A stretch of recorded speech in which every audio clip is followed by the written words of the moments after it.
መጽሐፈ ኢዮብ ምዕራፍ 1 ኢዮብ እንደተፈተነ። አውስጢድ በሚባል አገር ስሙ ኢዮብ የተባለ አንድ ሰው ነበረ። ያም ሰው ቅን፣ ንጹሕና ጻድቅ፣ እግዚአብሔርንም የሚፈራ ከክፉ ሥራም ሁሉ የራቀ ነበር። 7 ወንዶች 3 ሴቶች ልጆች ነበሩት። ከብቶቹም 7,000 በጎች፣ 3,000 ግመሎች፣ 500 ጥማድ በሬ፣ 500ም እንስት አህዮች ነበሩ። እጅግ ብዙም አገልጋዮች ነበሩት። ሥራውም በምድር ላይ ታላቅ ነበረ። ያም ሰው በምሥራቅ ካሉ ሰዎች ሁሉ ይልቅ ገናና ነበረ። ወንዶች ልጆቹም ሄደው በየተራ በእያንዳንዳቸው ቤት ግብዣ ያደርጉ ነበር። 3 እህቶቻቸውንም ከእነርሱ ጋር ይወስዷቸው ነበር። ከእነርሱም ጋር ይበሉና ይጠጡ ነበር። የግብዣውም ቀኖች በተፈጸሙ ጊዜ ኢዮብ ይልክና ይቀድሳቸው ነበር። በማለዳም ገስግሶ ስለ ልጆቹ በቁጥራቸው መሥዋዕት ያቀርብ ነበር። አንድ ወይፈን ስለ ነፍሳቸው የኀጢአት መሥዋዕት ያቀርብ ነበር። ኢዮብ ምናልባት ልጆቼ በልባቸው በእግዚአብሔር ላይ ክፉ ነገር ያስቡ ይሆናል ይል ነበርና። ከዕለታት አንድ ቀንም እንዲህ ሆነ። የእግዚአብሔር መላእክት በእግዚአብሔር ፊት ለመቆም መጡ። ሰይጣንም ደግሞ ከእነርሱ ጋር መጣ። እግዚአብሔርም ሰይጣንን ከወዴት መጣህ አለው። ሰይጣንም ምድርን ሁሉ ዘርኋት፣ ከሰማይ በታችም ተመላለስሁና መጣሁ ብሎም ለእግዚአብሔር መለሰ። እግዚአብሔርም ሰይጣንን አለው፣ በባሪያዬ በኢዮብ ላይ የምታስበው ነገር እንዳይኖር ተጠንቀቅ። በምድር ላይ እንደ እርሱ ቅን፣ ንጹሕና ጻድቅ፣ እግዚአብሔርንም የሚፈራ ከክፉ ሥራም ሁሉ የራቀ ሰው የለምና። ሰይጣንም በእግዚአብሔር ፊት እንዲህ ብሎ መለሰ፣ በውኑ ኢዮብ እግዚአብሔርን የሚያመልከው በከንቱ ነውን? አንተ ቤቱን በውስጡም በውጩም በዙሪያውም ያለውንም ሁሉ አልሞላህለትምን? የእጁንም ሥራ ባርከህለታል፣ ከብቱንም በምድር ላይ አብዝተህለታል። ነገር ግን እጅህን ዘርግተህ ያለውን ሁሉ ዳስ፣ በእውነት በፊትህ ይሰድብሃል። እግዚአብሔርም ሰይጣንን እነሆ ለእርሱ ያለውን ሁሉ በእጅህ ሰጠሁህ፣ ነገር ግን በእርሱ ላይ እጅህን አትዘርጋ አለው። ሰይጣንም ከእግዚአብሔር ፊት ወጣ። የኢዮብ ንብረት እንደ ጠፋና ልጆቹ እንደ ሞቱ። አንድ ቀንም እንዲህ ሆነ። የኢዮብ ወንዶችና ሴቶች ልጆች በታላቅ ወንድማቸው ቤት ይበሉና የወይን ጠጅ ይጠጡ ነበር። መልእክተኛም ወደ ኢዮብ መጥቶ ጥማድ በሬዎችህ እርሻ ያርሱ ነበር፣ በአጠገባቸውም ሴቶች አህዮችህ ይሰማሩ ነበር። ማራኪዎችም መጥተው ወሰዷቸው፣ ብላቴኖችህንም በሰይፍ ስለት ገደሉ። እኔም ብቻዬን አምልጬ እነግርህ ዘንድ መጣሁ አለው። እርሱም ገና ይህንን ሲናገር ሌላ መልእክተኛ መጥቶ ለኢዮብ እንዲህ አለው፣ እሳት ከሰማይ ወደቀች፣ በጎችህንም አቃጠለች፣ ጠባቂዎችህንም በላች። እኔም ብቻዬን አምልጬ እነግርህ ዘንድ መጣሁ። እርሱም ገና ይህንን ሲናገር ሦስተኛው መልእክተኛ መጥቶ ለኢዮብ እንዲህ አለው፣ ፈረሰኞች በ3 ረድፍ ከበው ግመሎችን ማርከው ወሰዱ፣ ብላቴኖችህንም በሰይፍ ስለት ገደሉ። እኔም ብቻዬን አምልጬ እነግርህ ዘንድ መጣሁ። እርሱም ገና ይህንን ሲናገር አራተኛው መልእክተኛ መጥቶ ለኢዮብ እንዲህ አለው፣ ወንዶችና ሴቶች ልጆችህ በታላቅ ወንድማቸው ቤት ሲበሉና የወይን ጠጅ ሲጠጡ እነሆ አውሎ ነፋስ ከምድረ በዳ ድንገት መጥቶ ቤቱን በ4 ማዕዘኑ መታው። ቤቱም በብላቴኖቹ ላይ ወደቀ፣ እነርሱም ሞቱ። እኔም ብቻዬን አምልጬ እነግርህ ዘንድ መጣሁ። ኢዮብም ተነሣ፣ መጎናጸፊያውንም ቀደደ፣ ራሱንም ተላጨ፣ በምድርም ላይ ተደፍቶ ሰገደ፣ እንዲህም አለ፣ ከእናቴ ማኅፀን ራቁቴን ወጥቻለሁ፣ ራቁቴንም ወደ ምድር እመለሳለሁ። እግዚአብሔር ሰጠ፣ እግዚአብሔርም ነሣ፣ እግዚአብሔርም እንደ ፈቀደ ሆነ። የእግዚአብሔር ስም የተባረከ ይሁን። በዚህም በደረሰበት ሁሉ ኢዮብ በእግዚአብሔር ፊት አልበደለም፣ ለእግዚአብሔርም ስንፍናን አልሰጠም። ምዕራፍ 2 ሰይጣን ኢዮብን እንደገና እንደፈተነው። ከዕለታት አንድ ቀን እንዲህ ሆነ። የእግዚአብሔር መላእክት መጥተው በእግዚአብሔር ፊት ቆሙ። ሰይጣን ደግሞ በእግዚአብሔር ፊት ለመቆም ከእነርሱ ጋር መጣ። እግዚአብሔርም ሰይጣንን ከወዴት መጣህ አለው። ሰይጣንም ከሰማይ በታች በምድር ላይ ዞርሁ፣ በእርሷም ተመላለሱ ብሎ በእግዚአብሔር ፊት መለሰ። እግዚአብሔርም ሰይጣንን አለው፣ በባሪያዬ በኢዮብ ላይ እንዲህ እንዳታስብ ተጠንቀቅ። በምድር ላይ እንደ እርሱ ያለ ገር፣ ጻድቅና ንጹሕ፣ እግዚአብሔርን የሚፈራ ከክፋትም ሁሉ የራቀ ዳግመኛም ቅን የሆነ ሰው የለምና፣ አንተ ግን ሀብቱን በከንቱ አጠፋ ዘንድ ነገርኸኝ። ሰይጣንም መልሶ ለእግዚአብሔር ቁርበት ስለ ቁርበት ነው፣ ሰው ያለውን ሁሉ ስለ ሕይወቱ ይሰጣል። ነገር ግን አሁን እጅህን ዘርግተህ አጥንቱንና ሥጋውን ዳስ፣ በእውነት በፊት ይሰድብሃል ብሎ መለሰ። እግዚአብሔርም ሰይጣንን አለው፣ እነሆ ሥጋውንና አጥንቱን በእጅህ ሰጠሁህ፣ ነገር ግን ሕይወቱን ተው።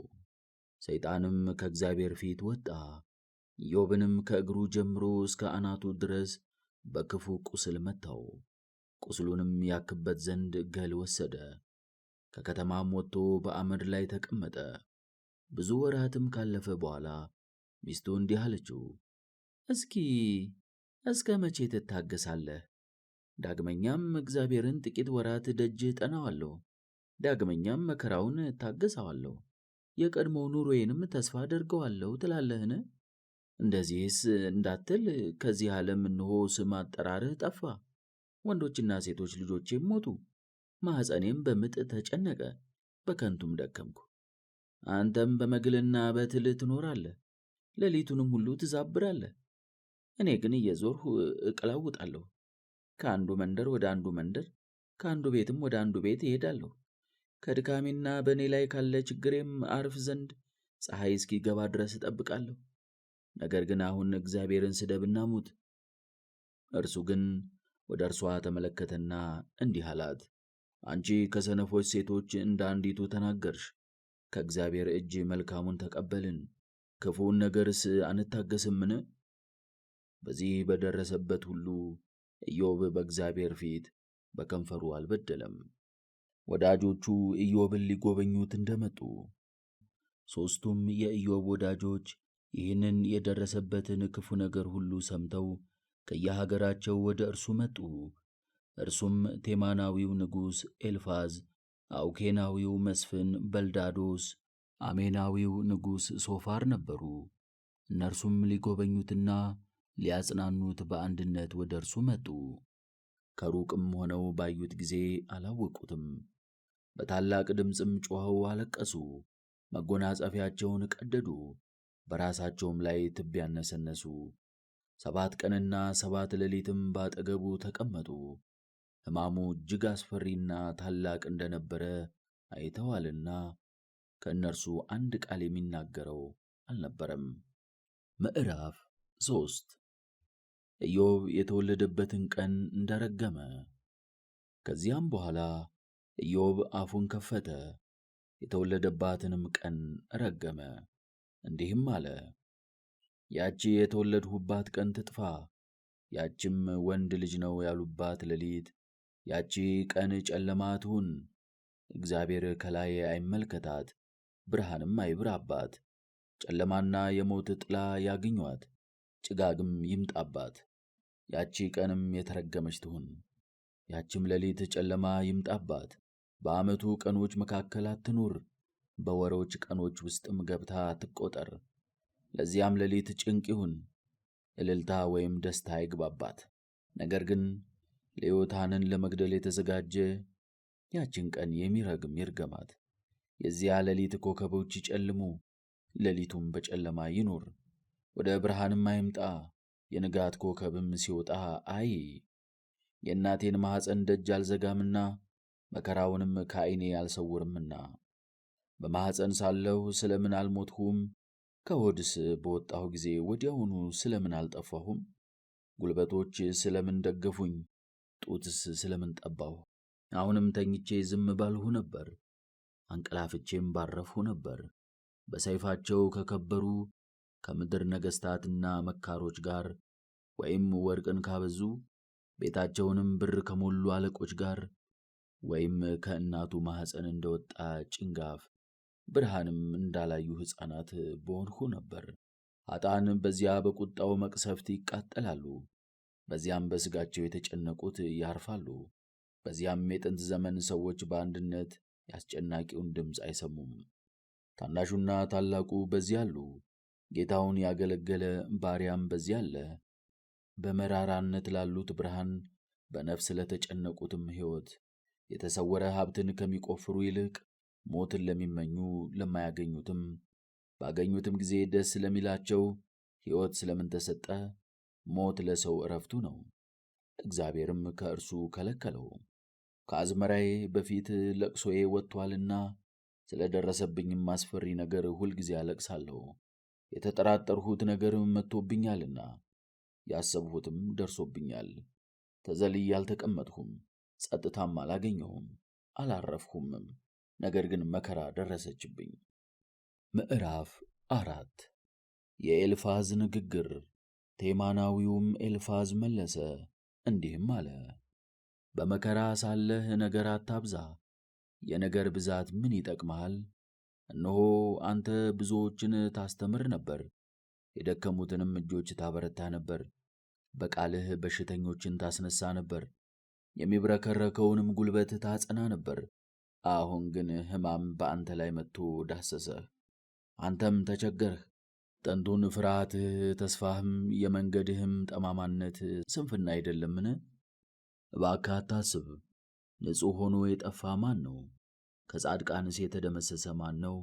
እኔ እንዳየሁ ኃጢአት የሚያርሱ የሚዘሩአትም መከራን ለራሳቸው ያጭዳሉ። በእግዚአብሔርም ትእዛዝ ይጠፋሉ፣ በቁጣውም መንፈስ ያልቃሉ። የአንበሳው ጩኸት፣ የአንበሳይቱም ድምፅ፣ የእባቦች አስፈሪ ጩኸት ጠፉ። ገብረ ጉንዳን ምግብ በማጣት አለቀ፣ የአንበሳይቱ ግልገሎችም እርስ በርሳቸው ተላለቁ። ነገር ግን አንተ አንዳች እውነት አድርገህ ቢሆን ኖሮ ይህ ሁሉ ባልደረሰብህም ነበር። በእኔ ዘንድ ነገር ይነሳል፣ ጆሮዬም ከእርሱ ድምፅን ትሰማለች። ጥንቱን የነገረኝን አላምነውምን? በሰዎች ላይ ፍርሃት በወደቀ ጊዜ በሌሊት ከፍርሃትና ከድምፅ ጋር ድንጋጤና መንቀጥቀጥ ያዙኝ። አጥንቶቼም ሁሉ እጅግ ተነዋወጡ። መንፈሴም በፊቴ አለፈ፣ ሥጋዬም ጸጉሬም ተቈጣ። ተነሳሁ፣ ነገር ግን አላወቅሁህም። ተመለከትኩህ፣ በዐይኖቼም ፊት መልክ አልነበረም። ነገር ግን ጥላና ያለሁ ድምፅንም እሰማለሁ። በእግዚአብሔር ፊት ንጹሕ የሚሆን ሟች ማን ነው? በሥራውስ የሚጸድቅ ሰው ማን ነው? እነሆ አገልጋዮቹንም አይተማመናቸውም፣ መላእክቱንም በጭንቅ ይጠራጠራቸዋል። ይልቁንም ከአንድ ዓይነት ጭቃ የተፈጠርን እኛ በተፈጠርንበት የጭቃ ቤት የሚኖሩትን እንደ ብል ይጨፈልቃቸዋል። ከጠዋት እስከ ማታ አይኖሩም፣ ራሳቸውን ማዳንና መርዳት አይችሉምና ጠፉ። እፍ ብሎባቸዋልና ይደርቃሉ፣ ጥበብም የላቸውምና ይጠፋሉ። ምዕራፍ 5 አሁንም የሚመልስልህ ካለ ጥራ፣ ከቅዱሳን መላእክትም የምታየው ካለ። ሰነፉን ሰው ቁጣ ይገለዋልና ቅንዓትም ሰነፉን ያጠፈዋል።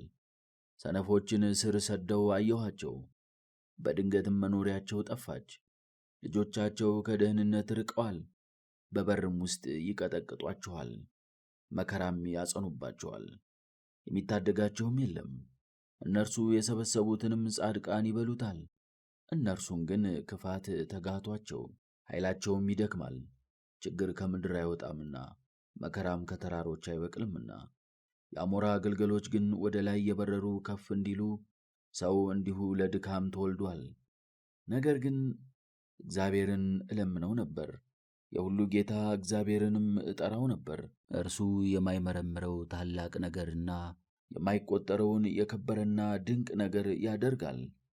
በምድር ላይ ዝናብን ይሰጣል፣ ከሰማይም በታች ውሃን ይልካል። የተዋረዱትን ከፍ ያደርጋቸዋል፣ የወደቁትንም ያነሳቸዋል። የተንኰለኞችን ምክር ይለውጣል፣ እጆቻቸውም ቅን አይሠሩም። ጠቢባንንም በተንኰላቸው ይይዛቸዋል። ምክርን የሚጐነጕኑ ሰዎችን አሳብ ያጠፋል። በቀን ጨለማ ያገኛቸዋል፣ በቀትርም ጊዜ በሌሊት እንዳሉ ይርመሰመሳሉ። በጦርነት ይጠፋሉ፣ ደካማውም ከኃያሉ እጅ ያመልጣል። ለምስኪኑ ተስፋ አለውና የአመፀኛም አፍ ይዘጋልና። ነገር ግን እግዚአብሔር የሚገሥጸው ሰው ብፁዕ ነው። ስለዚህ ሁሉን የሚችለውን የአምላክን ተግሣጽ አትናቀው። እርሱ ይሰበራል፣ ዳግመኛም ይጠግናል፣ ይቀሰፋል፣ እጆቹም ይፈወሳሉ። 6 ጊዜ ከክፉ ነገር ያድንሃል፣ በሰባተኛውም ጊዜ ክፋት አትነካህም። በራብ ጊዜ ከሞት ያድንሃል፣ በጦርነትም ጊዜ ከሰይፍ እጅ ያድንሃል። ከምላስ ጅራፍ ይሰውርሃል፣ ከምትመጣብህም ክፋት አትፈራም። በኃጥአንና በአመፀኞች ላይ ትቀሰቅስባቸዋለህ። ከምድረ በዳ አራዊትም አትፈራም፣ የምድረ በዳ አራዊትም ከአንተ ጋር ይስማማሉ። ያን ጊዜ ቤትህ በሰላም እንዲሆን ታውቃለህ፣ ከንብረትህም አንዳች አይጎልም። ዘርህም ብዙ እንዲሆን ልጆችህም እንዳማረ መስክ ሳር እንዲሆኑ ታውቃለህ። በወራቱ የደረሰ አዝመራ እንዲሰበሰብ የእህሉ ነዶም በወቅቱ ወደ አውድማ እንዲገባ በረጅም ዕድሜ ወደ መቃብር ትገባለህ። እነሆ ይህንን አውቀን መርምረን የሰማነውም ይሄ ነው። አንተ ግን አንዳች ሰርተህ እንደሆነ ለራስህ እወቅ። ምዕራፍ 6 የኢዮብ መልስ። ኢዮብም መለሰ እንዲህም አለ፣ ከእናንተ አንዱ መቅሰፍቴን ምነው በመዘነ ኖሮ፣ መከራዬንም በአንድነት ምነው በሚዛን ላይ ባኖረው ኖሮ፣ ከባሕር አሸዋ ይልቅ ይከብድ ነበርና። ነገር ግን ቃሌ ሐሰትን ይመስላል። እነሆ የእግዚአብሔር ፍላጻ በሥጋዬ ላይ ነው፣ መርዙም ደሜን ይመጣል። ለመናገር ስጀምርም ይወጋኛል። በውኑ የሜዳ አህያ ሳር እያለው በከንቱ ይጮኻልን? የሚበላውንም ፈልጎ አይደለምን? ወይስ በሬ በበረት ውስጥ ገለባ ሳለው ይጮኻልን? ምግብ ያለ ጨው ይበላልን? የጎመን ዘር ጭማቂስ ይጣፍጣልን? ወይስ ለከንቱ ጣዕም አለውን? ሰውነቴ ማረፍ አልቻለችም። የሥጋዬን ክርፋት እንደ አንበሳ ክርፋት እመለከተዋለሁና። ልመናዬ ምነው በደረሰልኝ፣ እግዚአብሔርም ተስፋዬን ምነው በሰጠኝ።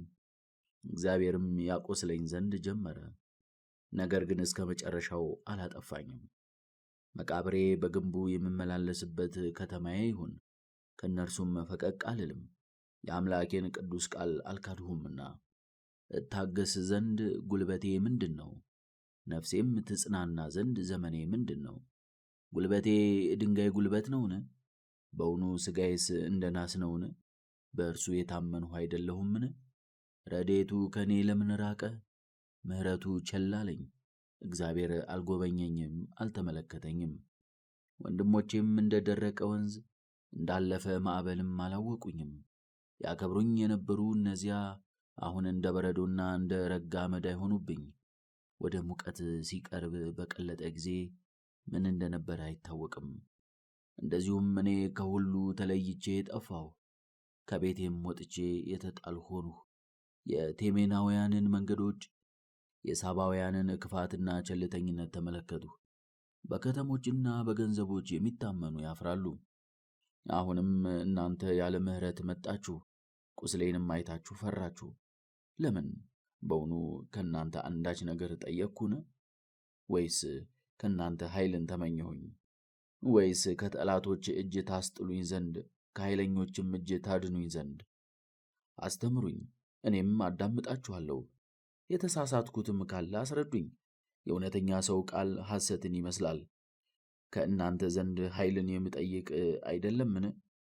የንግግራችሁም ማጽናናት ዕረፍትን አይሰጠኝም፣ የአንደበታችሁም ቅልጥፍና ደስ አያሰኝም። በድሃ አደጉ ላይ ትስቃላችሁና ወዳጆቻችሁንም ትሰድባላችሁና። አሁንም በፊታችሁ አይቼ ሐሰት አልናገርም። አሁንም ተቀመጡ፣ በደልም አይኑር። ዳግመኛም ከጻድቁ ጋር አንድ ሆኑ። በአንደበቴ በደል የለምና የአፌ ጉሮሮዬንም ጥበብን ይናገራል። ምዕራፍ 7 ጥንቱን በምድር ላይ የሰው ሕይወት ጥላ አይደለምን? ኑሮውስ እንደ ቀን ምንደኛ አይደለምን? ወይም ጌታው እንደሚፈራ አገልጋይ ጥላውንም የሚመኝ ወይም ደሞዙን እንደሚጠብቅ ምንደኛ አይደለምን? እንዲሁ እኔ የከንቱ ወራትን ታገስሁ፣ የፀዓርም ሌሊት ተወሰነችልኝ። በተኛውም ጊዜ መቼ ይነጋል እላለሁ፣ በተነሳውም ጊዜ ዳግመኛ መቼ ይመችሃል እላለሁ። ከማታ እስከ ጠዋት ድረስ መከራን ጠገብሁ፣ ሥራዬ በትልና በመግል በስብሷል። ቁስሌን በገል እያከኩ አለቅኩ፣ አመድም ሆንሁ። ሕይወቴ እንደ ሸማኔ መወርወሪያ ቀላል ሆነች፣ በከንቱ ተስፋም ጠፋሁ። ሕይወቴ እስትንፋሴ እንደሆነች አስብ። ዓይኔም መልካም ነገርን ከእንግዲህ ወዲህ ዳግመኛ አይታይም። የሚያየኝ ሰው ዓይን ከእንግዲህ ወዲህ አያየኝም። ወይንህ በእኔ ላይ ይሆናል፣ እኔም አልገባኝም። ደመና ከሰማይ ተበትኖ እንደሚጠፋ እንዲሁ እንደ መቃብር የሚወርድ ሰው ዳግመኛ አይመጣም፣ ወደ ቤቱም ዳግመኛ አይመለስም። ሥራውም ዳግመኛ እርሱን አያውቀውም። ስለዚህም እኔ አፌን አልከለክልም፣ በመንፈሴ ጭንቀትን እናገራለሁ፣ የነፍሴንም ምሬት በሐዘን እገልጣለሁ። ጠባቂ አዘህብኛልና። እኔ ባሕር ውስጥ አንበሪ ነኝን? እኔም አገልጋዬ ያጽናናኝ ይሆን? መኝታዬስ ደስ ያሰኘኝ ይሆን እላለሁ።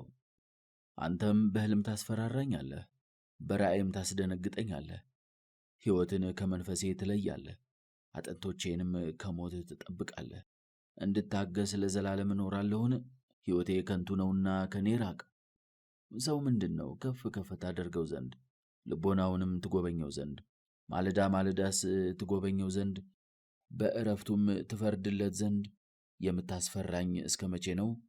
ምራቄንስ እስክውጥ ድረስ የማትለቀኝ እስከ መቼ ነው?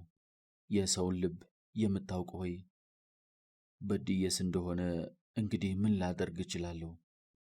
ለምን እኔን ለመከራ አደረከኝ? ስለምን በአንተ ላይ እንድናገር በአምሳልህ ፈጠርኸኝ? ስለምንስ እኔ ሸክም ሆንኩብህ? ስለምን መተላለፌን ይቅር አትልም?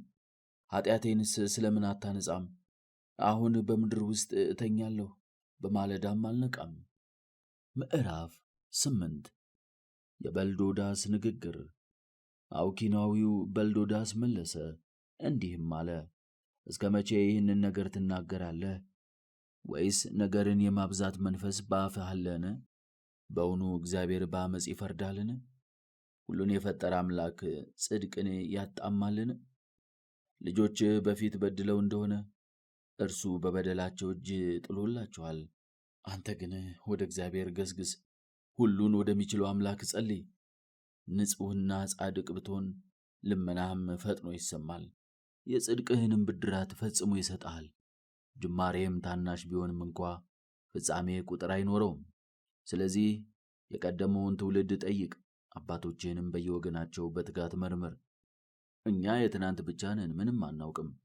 ሕይወታችን በምድር ላይ እንደ ጥላ ነውና እነርሱ የሚያስተምሩህና የሚነግሩህ ቃልንም ከልባቸው የሚያወጡ አይደሉምን? በውኑ ደንገል ረግረግ በሌለበት መሬት ይበቅላልን? ወይስ ቄጤማ ውሃ በሌለበት ቦታ ይለመልማልን? ገና በስሩ ሳለ ሳይቆረጥም ውሃ የማይጠጣ ተክል ሁሉ ይደርቃል። እግዚአብሔርን የሚረሱ ሁሉ ፍጻሜያቸው እንዲሁ ነው። የዝንጉ ሰውም ተስፋ ትጠፋለች፣ ቤቱም ያለ ነዋሪ ይቀራል፣ ማደሪያውም የሸረሪት ድር ይሆናል። ቤቱን ቢደግፈውም አይቆምለትም፣ የጀመረውንም አይፈጽምም። ከፀሐይ በታች ይሻግታል፣ ጫፉም በአትክልት ቦታ ይወጣል። በድንጋይ ክምር ላይ ያድራል፣ በድንጋዮችም መካከል ይኖራል። ቦታው ቢውጠው እንደዚህ ያለ አላየሁም ብሎ ይክደዋል። ኃጢአተኞች እንዲሁ ይጠፋሉና ሌሎችም ከመሬት ይበቅላሉ። እነሆ እግዚአብሔር የዋሁን ሰው አይጥለውም፣ የኃጢአተኞችንም እጅ አያበረታም። የዝንጎዎቹንም መባ አይቀበልም። የቅኖችን አፍ ሳቅ ይሞላል፣ ከንፈሮቻቸውንም ምስጋና ይሞላል። ጠላቶቻቸውም ኀፍረትን ይለብሳሉ፣ የኃጢአተኞችም ቤት ይጠፋል። ምዕራፍ 9 የኢዮብ መልስ። ኢዮብም እንዲህ ሲል መለሰ፣ በእውነት እንዲህ እንደሆነ አወቅሁ። ሰውስ በእግዚአብሔር ፊት ጻድቅ መሆን እንዴት ይቻላል? ከእርሱ ጋር ይከራከር ዘንድ ቢወድ ከሺህ ነገር አንዱን መመለስ አይችልም። በልቡ ጠቢብ ነው፣ ኃይለኛም ታላቅም ነው። ክፉስ ሆኖ በፊቱ የቆመ ማን ነው? ተራሮችን ይነቅላል አያውቁትምም፣ በቁጣውም ይገለብጣቸዋል። ምድርን ከሰማይ በታች ከመሠረቷ ያናውጣታል። ምሰሶዎቿም ይንቀጠቀጣሉ። ፀሐይን ያዛታል አትወጣምም፣ ከዋክብትንም ያትማል። ሰማያትን ብቻውን ይዘረጋል፣ በምድር ላይ እንደሚሄድ በማዕበል ላይ ይሄዳል። ድብ የሚባለውን ኮከብና ኦሪዮን የሚለውንም ኮከብ የአጥቢያ ከዋክብትንም በአዜብም በኩል ያሉትን የከዋክብትን ማደሪያዎች ፈጥሯል። ታላቁንና የማይመረመረውን ነገር እንዲሁም የከበረውንና እጅግ መልካም የሆነውን የማይቆጠረውንም ተአምራት አደረገ። እነሆ ቢመጣብኝ አላየውም፣ ቢያልፍብኝም አላውቀውም። እርሱ ቢያርቅ የሚመልስ ማን ነው? እርሱንስ ምን ታደርጋለህ የሚለው ማን ነው? እግዚአብሔር እኔን ከመቅጣት አልተመለሰም። ከእርሱም የተነሳ ከሰማይ በታች ያሉ አናብርት ይዋረዳሉ። ቃሌን እንዴት ይሰማኛል? እንዴትስ ይተረጉመዋል? በጽድቅ ብጠራው ባይሰማኝም የእርሱን ፍርድ እለምናለሁና። ብጠራው እርሱም ቢመልስልኝ ኖሮ እንደ ሰማኝ አላምንም ነበር። በአውሎ ነፋስ ይቀጠቅጠኛል፣ ያለ ምክንያት ብዙ ጊዜ ያቆስለኛል። እተነፍስ ዘንድ አይተወኝም። ነገር ግን መከራራ ነገርን አጥግቦኛል። እርሱ በኃይል ይይዛልና ፍርዱም አንጎ ይቃወማል። ጻድቅ ብሆን አፌ ይወቅሰኛል፣ ፍጹምም ብሆን ጠማማ ያደርገኛል። ንጹሕ ነኝ፣ ራሴንም አላውቅም፣ ነገር ግን ሕይወቴ ጠፋች። ስለዚህ እንዲህ እላለሁ፣ ታላቁና ኃያሉ መቅሰፍትንም ይለካል። የኃጥአን ሞታቸው ክፉ ነውና በጻድቃን ይስቃሉ። በኃጥአን እጅ ተሰጥቶአልና የምድር ፈራጆችን ፊት ይሸፍናል። እርሱ ካልሆነ ማን ነው? ሕይወቴ ከሚሮጥ ሰው ይልቅ ይፈጥናል፣ ይሸሻል፣ መልካምንም አያይም። የመርከብ መንገድ ፍለጋ ወይም የሚበርና የሚበላውን የሚፈልግ የንስር ፍለጋ እንደማይታወቅ ሕይወቴ እንዲሁ ሆነ። እኔ ብናገር የሚጠቅመኝ የለም፣ ፊቴም በጩኸት ወደቀ፣ ሰውነቶቼ ሁሉ ተነዋወጡ። እንግዲህ ንጹሕ አድርገህ እንደማትተወኝ አውቃለሁ። ኃጢአተኛ ሰው ከሆንሁ ስለምን አልሞትሁም? ብታጠብ እንደ በረዶም ብነጻ፣ እጆቼንም እጅግ ባነጻ፣ ባዘቅቱ ውስጥ ታሰጥመኛለህ፣ ልብሴንም ይጸየፈኛል። የሚከራከረኝ ሰው ቢሆን ኖሮ ወደ አደባባይ በአንድነት በሄድን ነበር። የማዕከላዊ ዳኛ ቢኖር በሁለታችንም መካከል የሚሰማ ቢገኝ ኖሮ በትር ከእኔ ላይ በራቀ ነበር፣ ግርማውም ስላስፈራኝ ነበር። እናገርም ነበር፣ አልፈራምም ነበር፣ የማውቀውም ነገር የለም። ምዕራፍ 10 ነፍሴ ስለተጨነቀች ቃሌን በእንጉርጉሮ አሰማለሁ። ነፍሴም እየተጨነቀች በምሬት እናገራለሁ። እግዚአብሔርን እንዲህ እለዋለሁ፣ ለምንስ እንደዚህ ፈረድክብኝ? ኃጢአተኛ ብሆን በአንተ ዘንድ መልካም ነውን? የእጅህን ሥራ ቸል ብለሃልና የኃጥአንንም ምክር ተመልክተሃልና። በውኑ የሰው ዓይን አለህን? ወይስ ሟቲ ሰው እንደሚያይ ታያለህን? ዘመንህ እንደ ሰው ዘመን ነውን?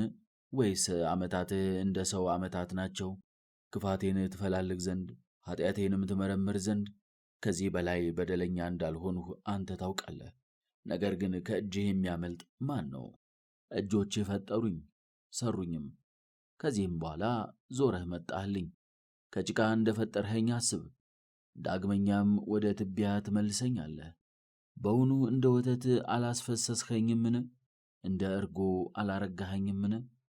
ቁርበትና ሥጋን አለበስኸኝ፣ በአጥንትና በጅማትም አጠነከርኸኝ። ሕይወትና ቸርነት የሰጠኸኝ፣ መጎብኘትህም መንፈሴን ጠብቅልኝ። ይህ ሁሉ በአንተ ዘንድ አለ፣ ነገር ግን ማድረግ የምትችለው የሚሳንህም እንደሌለ አውቃለሁ። ኃጢአት ብሠራ አንተ ትጠባበቀኛለህ፣ ከኃጢአቴም ንጹሕ አታደርገኝም። በደለኛ ብሆን ወዮልኝ፣ ጻድቅም ብሆን ራሴን አላነሳም። ጉስቁልናንም ጠገብኋት፣ ለመገደል እንዳንበሳ ታደንሁ።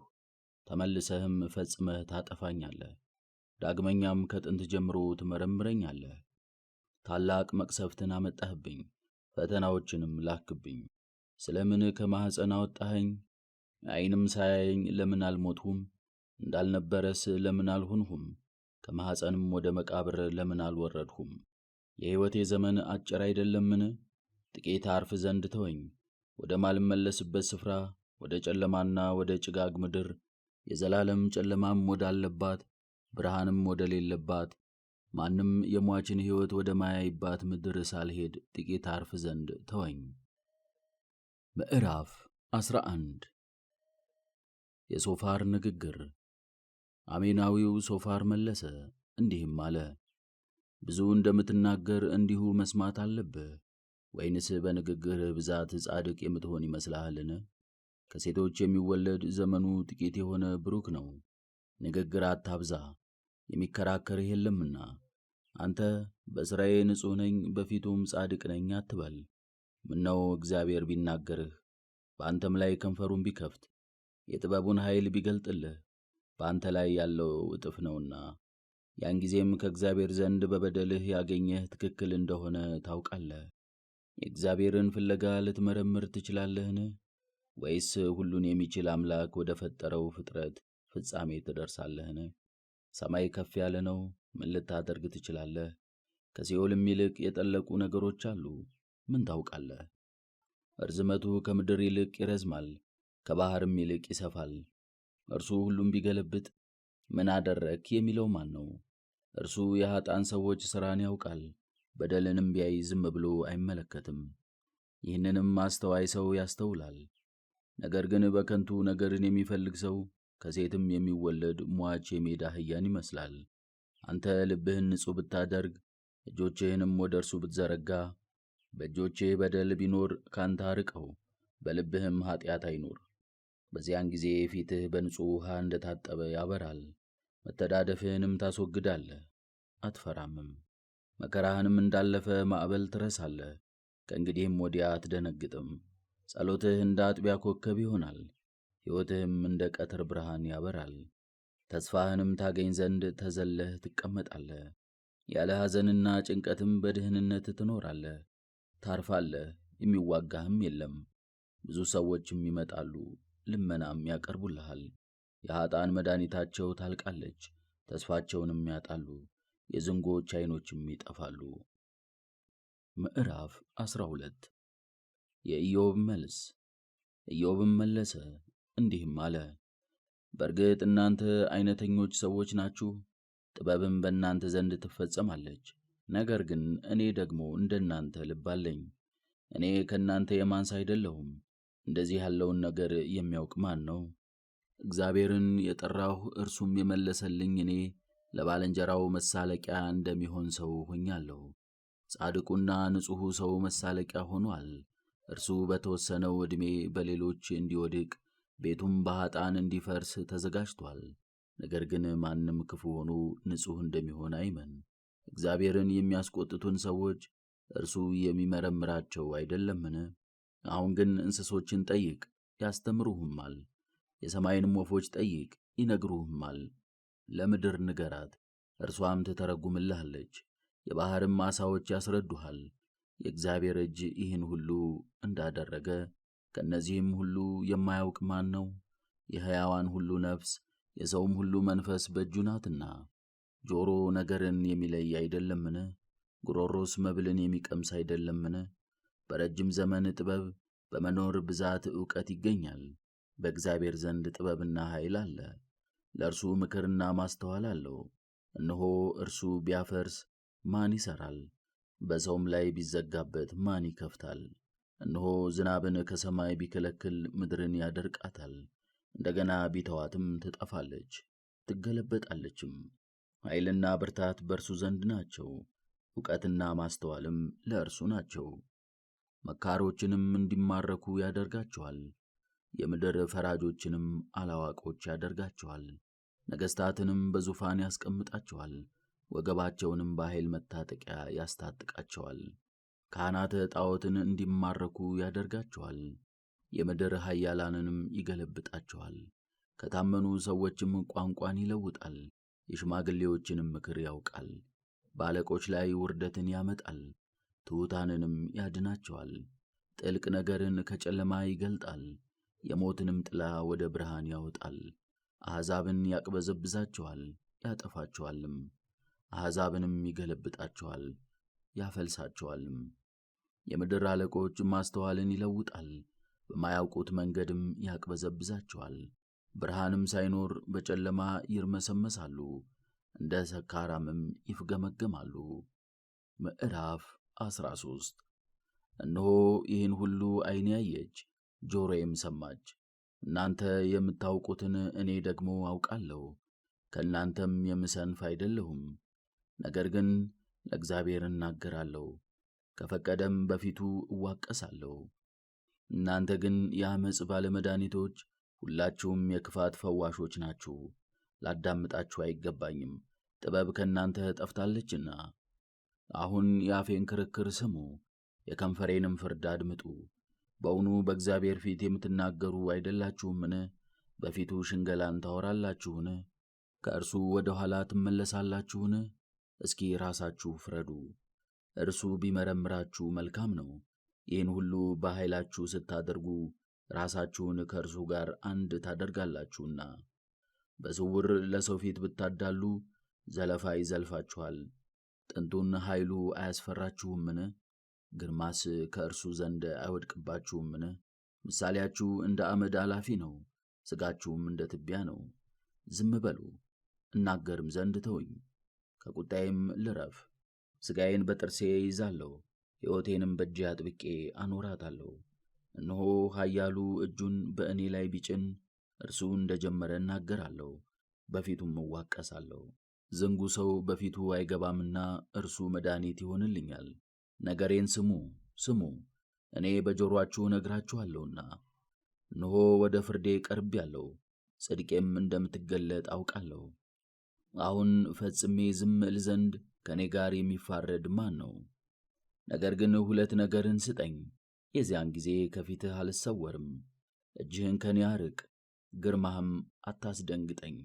ከዚህም በኋላ ትጠራኛለህ፣ እኔም እመልስልሃለሁ፣ ወይም አንተ ተናገር፣ እኔም እመልስልሃለሁ።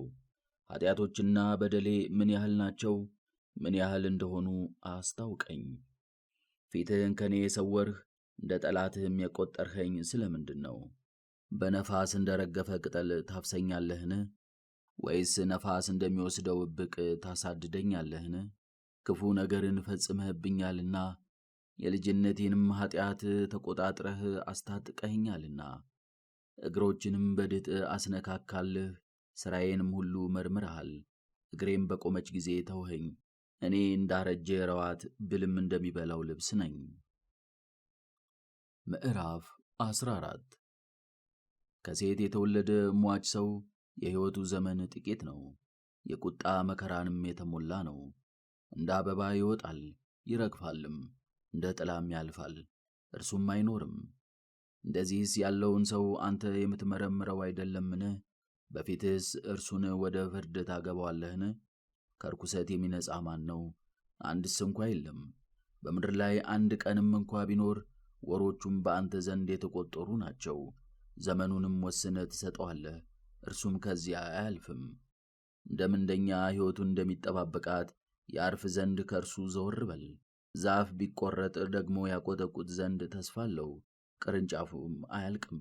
ሥሩም በምድር ውስጥ ቢያረጅ፣ ግንዱም በጭንጫ ውስጥ ቢሞት፣ ከውኃ ሽታ የተነሣ ያቈጠቁጣል፣ እንደ አዲስ ተክልም ያፈራል። ሰው ግን ከሞተ ፈጽሞ ይተላል። ሟች ሰው ከሞተ በኋላ እንግዲህ አይኖርም። ባሕር ይጐላል፣ ወንዙም ይነጥፋል ይደርቅማል። ሰውም ከተኛ በኋላ ሰማይ እስኪያልፍ ድረስ አይነቃም፣ ከእንቅልፉም አይነሳም።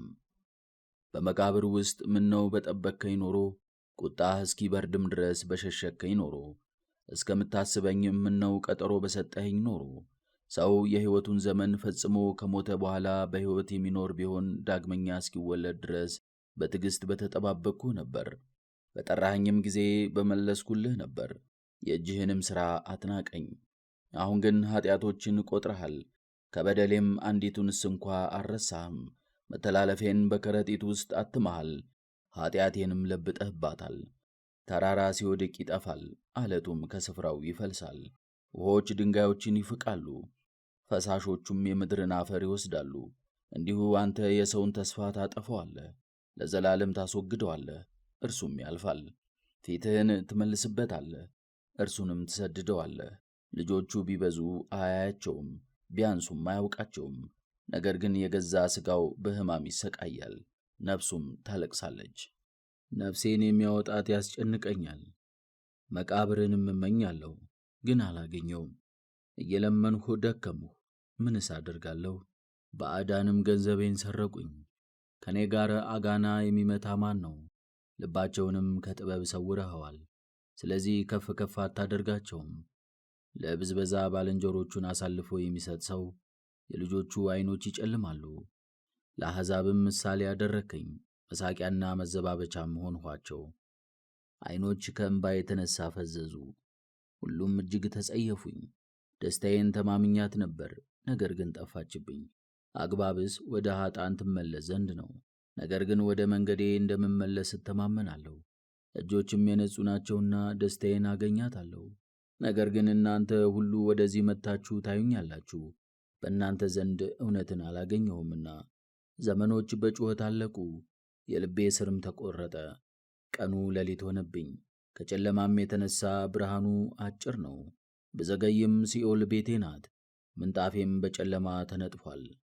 ሞትን አንተ አባቴ ነህ አልሁት፣ ትሎችንም እናንተ እናቴ ወንድሞቼም ናችሁ አልኋቸው። እንግዲህ ተስፋዬ ወዴት ናት? ዳግመኛስ መልካም ነገርን አያታለሁን? ከእኔስ ጋር ወደ መቃብር ትወርዳለችን? አብረንስ በመሬት ውስጥ እንቀብራለንን? ምዕራፍ 15 የኤልፋዝ ሁለተኛ ንግግር። ቴማናዊውም ኤልፋዝ መለሰ እንዲህም አለ፣ በውኑ ጠቢብ ሰው እንደ ነፋስ በሆነ እውቀት ይመልሳልን? ሆዱንስ በሥቃይ ይሞላልን? ከከንቱ ነገር ወይስ ከማይጠቅም ንግግር ጋር ይዋቀሳልን? አንተ እግዚአብሔርን መፍራት ትተሃልን? በእግዚአብሔርስ ፊት እንዲህ ያለውን ቃል ትናገራለህን? ከአፍህ ንግግር የተነሣ መጠንህ ይታወቃል፣ የኃያሉንም ቃል አልለይህም። የሚፈርድብህ አፍህ ነው እንጂ እኔ አይደለሁም። ከንፈሮችህም ይመሰክሩብሃል። በውኑ ከሰው ቀድመህ የተፈጠርህ ሰው አንተ ነህን? ወይስ ከተራሮች በፊት ተጸነስህን? የእግዚአብሔርንስ ትእዛዝ ሰምተሃልን? ወይስ እግዚአብሔር አማካሪው አድርጎሃልን? ወይስ ጥበብን ለብቻ አድርገሃልን? እኛ የማናውቀውን አንተ ታውቃለህን? እኛስ የማናስተውለውን አንተ ምን ታስተውላለህ? በዕድሜ ከአባትህ የሚበልጡ ሽበትም ያላቸው ሽማግሌዎች ከእኛ ጋር አሉ። ጥቂት ብትበድል ተገርፈህ፣ ይህም የተናገርኸው ነገር በአቅምህ አይደለም። ልብህስ ለምን ይደፍራል? ዓይኖችህስ ለምን ይገላምጣሉ? በእግዚአብሔር ፊት በቁጣ ትመልስ ዘንድ እንደዚህስ ያለ ነገር ካፍህ ታወጣ ዘንድ ንጹሕ ይሆን ዘንድ ሟች ሰው ማን ነው? ጻድቅ ሲሆን ዘንድ ከሴት የተወለደ ማን ነው? እነሆ በቅዱሳኑ እንኳን አይታመንም፣ ሰማይም በፊቱ ንጹሕ አይደለም። ይልቁንስ አጸያፊና የረከሰ ኀጢአትንም እንደ ውሃ የሚጠጣ ሰው ምንኛ ያንስ። ስማይ ልንገርህ፣ እነሆም ያየሁትን እነግርሃለሁ። ጠቢባን የተናገሩትን አባቶቻቸውም ያልሰወሩትን እነግርሃለሁ። ምድር ለእነርሱ ብቻ ተሰጥታለችና በመካከላቸውም እንግዳ ሕዝብ አልገባባቸውምና። የኀጥእ ሰው ዕድሜው በጭንቅ ያልፋል፣ ለግፈኛ የተመደቡ ዓመታቱም ሁሉ የተቈጠሩ ናቸው። የሚያስደነግጥ ድምፅም በጆሮው ነው። በደህንነት የሚኖር ዘንድ ተስፋ በሚያደርግበት ጊዜ ጥፋት ይመጣበታል። ከጨለማ ተመልሶ እንዲወጣ ተስፋ የለውም። ለሰይፍም ኃይል ፈጽሞ ተዳርጓል። ለአሞሮችም ምግብ ሆኖ ተሰጥቷል። በድን ሆኖ እንደሚቆም እርሱ ራሱ ያውቃል። የጨለማ ቀንም እንዳውሎ ነፋስ ትወስደዋለች። መከራና ጭንቀት ይመጡበታል። በፊት እንደ ተሰለፈ መኮንን ይወድቃል። እጁን በእግዚአብሔር ላይ ዘርግቶአልና ሁሉም በሚችል አምላክ ፊትም አንገቱን አደንድኖአልና። በደንዳና አንገቱና በወፍራሙ በጋሻው ጎበጎብ ከውርደት ጋር እየሰገገ ይመጣበታልና። በስብም ፊቱን ከድኖአልና ስቡንም በወገቡ ላይ አድርጓልና። በተፈቱም ከተሞች ውስጥ ይኖራል። ሰውም በሌለባቸው ቤቶች ይገባል። እርሱ ያዘጋጀውንም ሌሎች ይወስዱታል። እርሱ ባለጠጋ አይሆንም፣ ሀብቱም አይጸናም። ጥላውንም በምድር ላይ አይጥልም። ከጨለማ በምንም አያመልጥም። ነፋስም ቅርንጫፎቹን ያደርቃቸዋል፣ አበባዎቹም ይረግፋሉ። ለመኖር ተስፋ አያደርግም፣ ፍጻሜው ከንቱ ይሆናልና። ቀኑ ሳይደርስ መከሩ ይጠፋል፣ ቀኑ ሳይደርስ መኸሩ ይጠፋል። ቅርንጫፉም አይለመልምም፣ ጮርቃውም ይረግፋል፣ እንደ ወይራም አበባ ይወድቃል። ለኀጥን ሁሉ ሞት ምስክራቸው ነው። እሳት የጉቦ ተቀባዮችን ቤት ይበላል። በሆዳቸው ጭንቀትን ይጸንሳሉ፣ ከንቱ ነገርንም ይወልዳሉ። ሆዳቸውም ተንኰልን ያዘጋጃል። ምዕራፍ 16 ኢዮብም መለሰ እንዲህም አለ። እንደዚህ ያለ ብዙ ነገር ሰማሁ።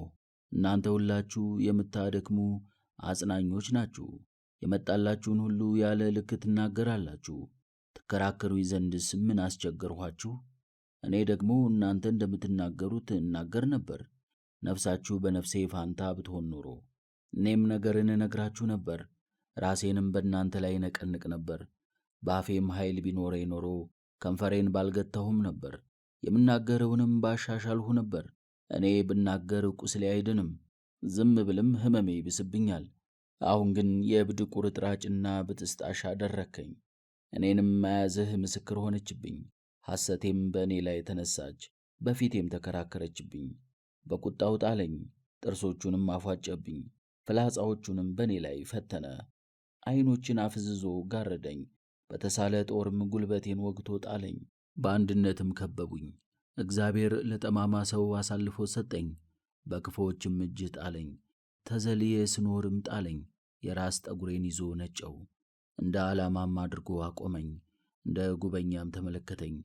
በጦር ከበቡኝ፣ ኩላሊቴንም ወጉኝ፣ እነርሱም አራሩልኝም። ሐሞቴንም በምድር ላይ አፈሰሱ፣ በውድቅት ላይ ውድቅትን አደረሱብኝ። ኃያላኑ እየሰገጉ ሮጡብኝ፣ በቁርበት ላይ ማቅ ሰፉ። መከራዬ በመሬት ላይ በዛች፣ ሆዴ በለቅሶ ተቃጠለ። የሞት ጥላን በቅንድቦች ላይ አየሁ። ነገር ግን በእጄ ዓመፅ የለም፣ ጸሎቴም ንጹሕ ነው። መሬት ሥጋዬን ይሸፍነው ይሆን? ደሜስ ይፈስ ይሆን? የምጮኽበትስ ቦታ አላገኝ ይሆን? አሁንም እነሆ ምስክሬ በሰማይ አለ፣ የሚያውቅልኝም በአርያም ነው። ጸሎቴ ወደ እግዚአብሔር ትድረስ፣ ዐይኔም በፊቱ እንባ ታፍስ። የሰው ልጅ ከባልንጀራው ጋር እንደሚሟገት ሰው በእግዚአብሔር ፊት ለመሟጋት ምነው በቻለ። የተቈጠሩ ዘመኖች ደረሱ፣ እኔም ወደ ማልመለስበት መንገድ እሄዳለሁ። ምዕራፍ 17 ነፍሴን የሚያወጣት ያስጨንቀኛል፣ መቃብርንም እመኘዋለሁ፣ ግን አላገኘውም። እየለመንሁ ደከምሁ፣ ምንስ አደርጋለሁ? ባዕዳንም ገንዘቤን ሰረቁኝ። ከእኔ ጋር አጋና የሚመታ ማን ነው? ልባቸውንም ከጥበብ ሰውረኸዋል። ስለዚህ ከፍ ከፍ አታድርጋቸውም። ለብዝበዛ ባልንጀሮቹን አሳልፎ የሚሰጥ ሰው የልጆቹ ዐይኖች ይጨልማሉ። ለአሕዛብም ምሳሌ አደረግከኝ፣ መሳቂያና መዘባበቻም ሆንኋቸው። ዐይኖች ከእንባ የተነሣ ፈዘዙ፣ ሁሉም እጅግ ተጸየፉኝ። ደስታዬን ተማምኛት ነበር፣ ነገር ግን ጠፋችብኝ። አግባብስ ወደ ኀጣን ትመለስ ዘንድ ነው፣ ነገር ግን ወደ መንገዴ እንደምመለስ እተማመናለሁ። እጆችም የነጹ ናቸውና ደስታዬን አገኛታለሁ። ነገር ግን እናንተ ሁሉ ወደዚህ መጥታችሁ ታዩኛላችሁ፣ በእናንተ ዘንድ እውነትን አላገኘሁምና። ዘመኖች በጩኸት አለቁ፣ የልቤ ሥርም ተቈረጠ። ቀኑ ሌሊት ሆነብኝ፣ ከጨለማም የተነሣ ብርሃኑ አጭር ነው። ብዘገይም ሲኦል ቤቴ ናት፣ ምንጣፌም በጨለማ ተነጥፏል። ሞትን አንተ አባቴ ነህ አልሁት፣ ትሎችንም እናንተ እናቴም ወንድሞቼም ናችሁ አልኋቸው። እንግዲህ ተስፋዬ ወዴት ናት? ዳግመኛስ መልካም ነገርን አያታለሁን? ከእኔስ ጋር ወደ መቃብር ትወርዳለችን? አብረንስ በመሬት ውስጥ እንቀበራለንን? ምዕራፍ 18 የበልዳዶስ ንግግር። አውኬናዊው በልዳዶስ መለሰ እንዲህም አለ፣ ዝም የማትለው እስከ መቼ ነው? እኛም እንድንነግርህ ታገዝ። ስለ ምንስ እንደ እንስሳ በፊትህ ዝም አልን? መከራው ይገባሃል። አንተስ የሞትህ እንደሆነ ምንድን ነው? ከሰማይ በታች ምድር ስለ አንተ ባድማ ትሆናለችን? ወይስ ተራራዎች ከመሠረታቸው ይናወጣሉን? የኀጢአተኞች መብራት ይጠፋል፣ ነበልባላቸውም ብልጭ አይልም። ብርሃኑ በድንኳኑ ውስጥ ይጨልማል፣ መብራቱም በላዩ ይጠፋል። የተዋረዱ ሰዎች ንብረቱን ይወስዳሉ፣ ምክሩም ትጥለዋለች። እግሩ በወጥመድ ትያዛለች፣ በመረብም ትታሰራለች። አሽከላዎች በላዩ ይመጣሉ፣ የተጠሙትም በእርሱ ይበረታሉ። በምድር ላይ የሸምቀቆ ገመዱ ተሰውራለች፣ የሚጎትተውም በመንገዱ ላይ ነው። መከራ በዙሪያው ታጠፋዋለች፣ ብዙ ጠላቶችም ከእግሩ በታች ይመጣሉ። ኃይሉ በራብ ትደክማለች፣ አስጨናቂ መቅሰፍትም ተዘጋጅቶለታል። ጭኖቹ ይበሰብሳሉ፣ ሞትም መልካም ሕዋሳቶቹን ይበላል። ጤንነት ከሥጋው ትርቃለች፣ መከራው ትጸናለች። እግዚአብሔርም ይበቀለዋል። በሌሊት በድንኳኑ ውስጥ ለእርሱ የማይሆነው ይኖራል፣ የእርሱም መልካም ነገር በዲን ይበተናል። ሥሩ ከበታቹ ይደርቃል፣ ፍሬውም ከላዩ ይረግፋል። መታሰቢያውም ከምድር ይጠፋል፣ በምድርም ስም አይቀርለትም። ከብርሃን ወደ ጨለማ አርቀው ያፈልሱታል፣ ከሕዝቡ መካከል የሚራራለት የለም። ቤቱ ከሰማይ በታች አይቀርለትም፣ ነገር ግን ባዕድ በንብረቱ ላይ ተድላ ያደርጋል።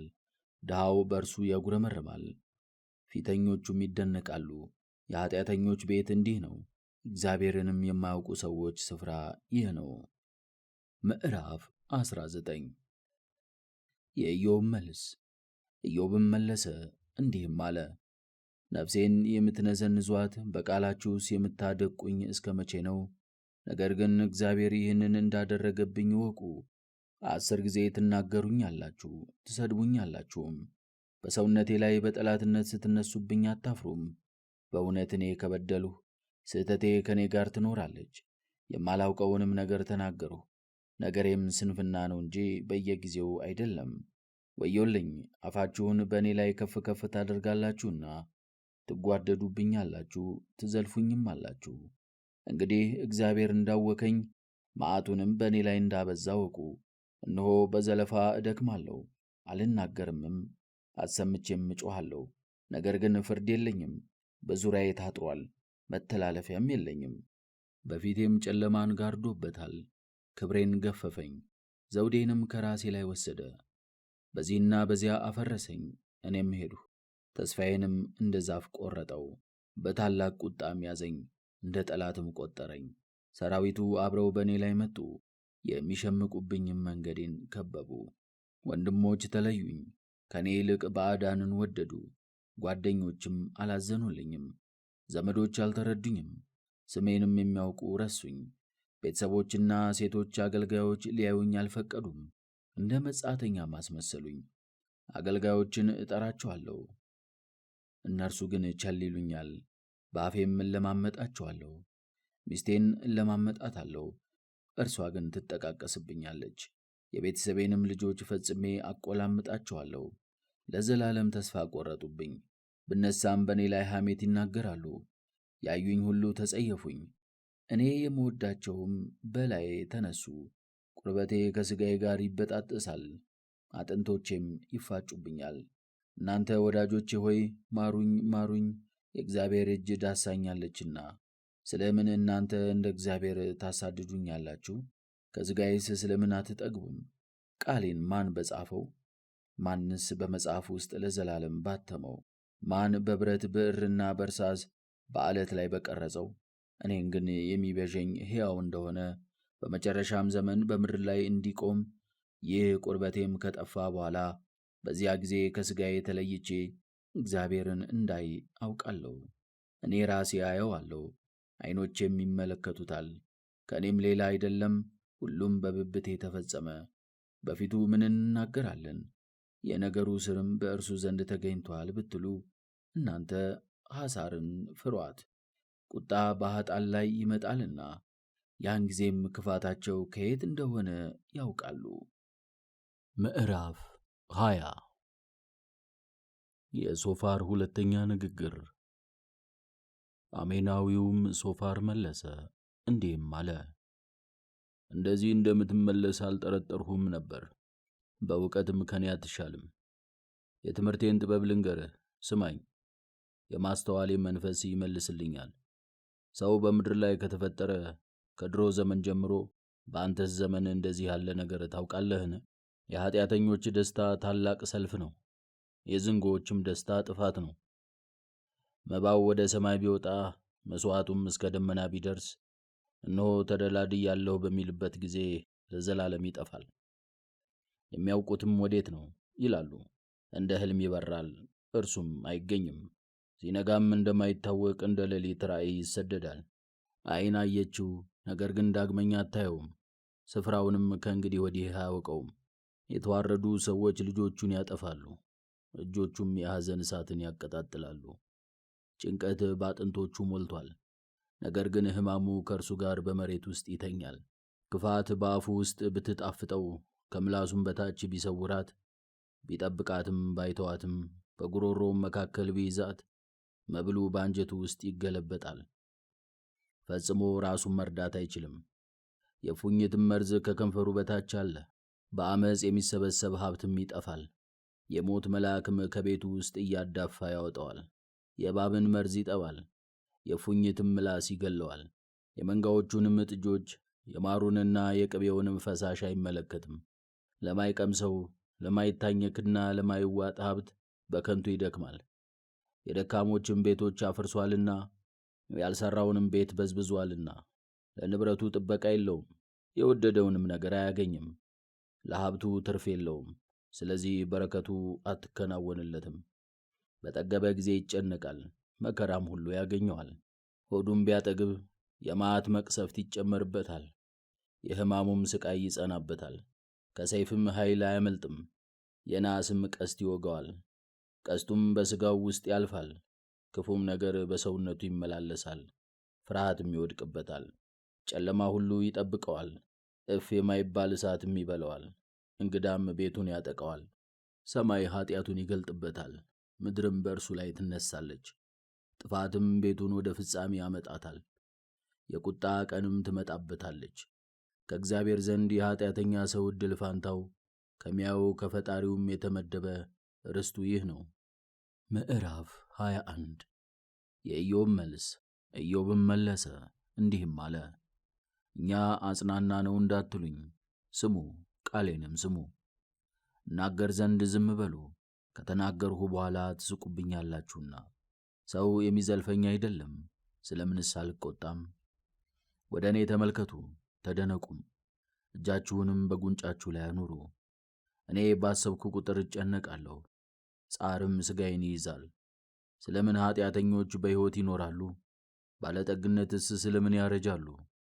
ዘራቸው በፊታቸው ከእነርሱ ጋር ጸንቶ ይኖራል፣ ልጆቻቸውም በዐይናቸው ፊት ናቸው። ቤታቸው በብልጽግና የተሞላ ነው፣ የሚያስፈራቸውም የለም። ከእግዚአብሔርም ዘንድ መቅሰፍት አይመጣባቸውም። በሬዎቻቸው አይመክኑም፣ ላሞቻቸውም አይጨነግፉም፣ በደህናም ይወልዳሉ። እነርሱም እንደ በጎች ለዘላለም ይጠበቃሉ። ልጆቻቸውም በፊታቸው ይዘፍናሉ፣ በገናና መሰንቆ ይዘው ይዘምራሉ። በመዝሙራቸውም ደስ ይላቸዋል፣ ዕድሜያቸውንም በተድላ ይፈጽማሉ፣ በሲኦል ማረፊያም ይጋደማሉ።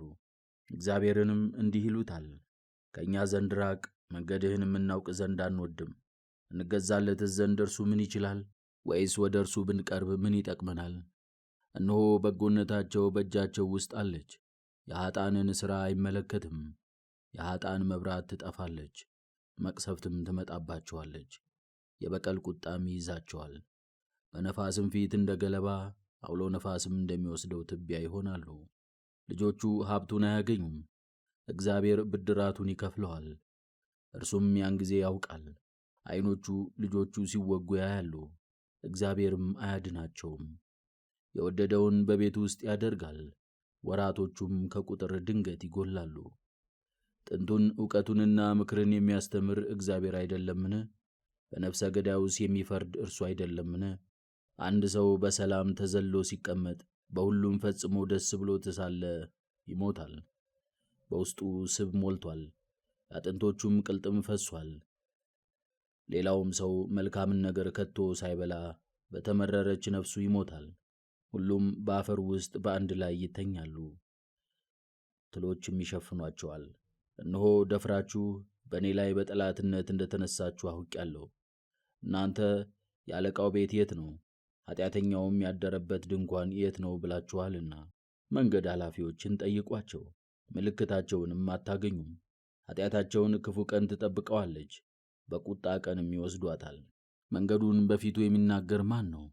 እርሱ የሠራውንስ የሚመልስበት ማን ነው? እርሱን ግን ወደ መቃብር ይወስዱታል፣ በመቃብሩም ውስጥ ይጠበቃል። የሸለቆው ጓል ይጣፍጥለታል፣ በኋላውም ሰው ሁሉ ይወጣል። በፊቱም ቁጥር የሌለው ሰው አለ። ለምን በከንቱ ታጽናኑኛላችሁ? በእናንተ ዘንድ ግን ዕረፍት የለኝም። ምዕራፍ 22 የሦስተኛው ዙር ንግግር። ቴማናዊውም ኤልፋዝ መለሰ እንዲህም አለ፣ በውኑ ማስተዋልንና ዕውቀትን የሚያስተምር እግዚአብሔር አይደለምን? አንተ በሥራህ ንጹሕ ከሆንክ እግዚአብሔርን ምን ያግደዋል?